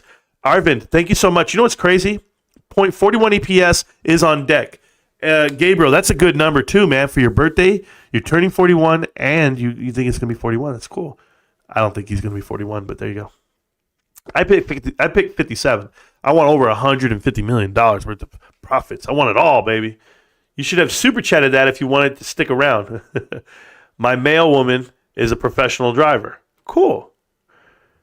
Is that what it's called? Prickard, Alabama? Is that bad, bro? Somebody says bad over there. Yeah, I don't even know. I'm almost done. Hello, brother? Yeah. Oh, Pritchard. Oh, okay, no. Reginald Rantz. Humility over hedge funds. Need to see more of this character on the stream. Okay. Now you're telling me what you want me to do on the stream, bro. Like, will you stop critiquing the show and just enjoy it? Yeah, damn. I just want to say thanks to whomever gifted me a membership, long-time listener, but very rarely ever chat. Ozzy, thank you. And thank you for that. Good luck, Ozzy. Start buying shares. I have 51. Shout out to Ozzy, bro. Nice. You need to go. And that's just because your kid's older than, bro. Christmas Eve, I got to be putting together Barbie dolls, dream houses, and shit. Oh, no, yeah, I ain't putting it together. Nope. We buy it all done. Clown Network. Rob, let me know. But Marantz GME is going to 60X. Why don't you explain it to her? I don't need to. Do you know what my wife says to me about my GameStop position? She says, honey, you have enough. Yeah. She knows how much I have. And, or she thinks she does. But yeah, I do have enough. Guys, I'm good, man. Thanks for stopping in. And don't forget to hit the like and sub button. Yeah, Rob, don't forget, man. Nah, I don't delete that one, though. Shit, he said some other dumb shit like 30 minutes ago. There we go. I hope we get in the 12s again, level again. I'm going to load up shares like a lot. Yeah, you'll see the buy order come through. That estimate is ridiculous. They sandbagging us. Yeah, 22 cents is ridiculous, man. You can't even get me started with that. Marantz sounded like he never gets out of the basement. I could smell his voice. Yep, I could too. Well, guys, I got to get going. I have the song I'm going to play for you guys. I said it's the last song of the night. It is going to be my tribute to Toby Keith. It's a song that a lot of people don't know. But I'm just telling you, I'm a huge fan of Toby Keith. I always have been. It's not like I'm making this shit up. How do I know every song, every word, right? Toby Keith's the man. And you guys know what it was. American Soldier did a lot for me. But this song does a lot for me as an adult, as a man, and as a married man, and as a husband and as a father. This song right here. So I hope you guys like it a lot. It's called Who's That Man?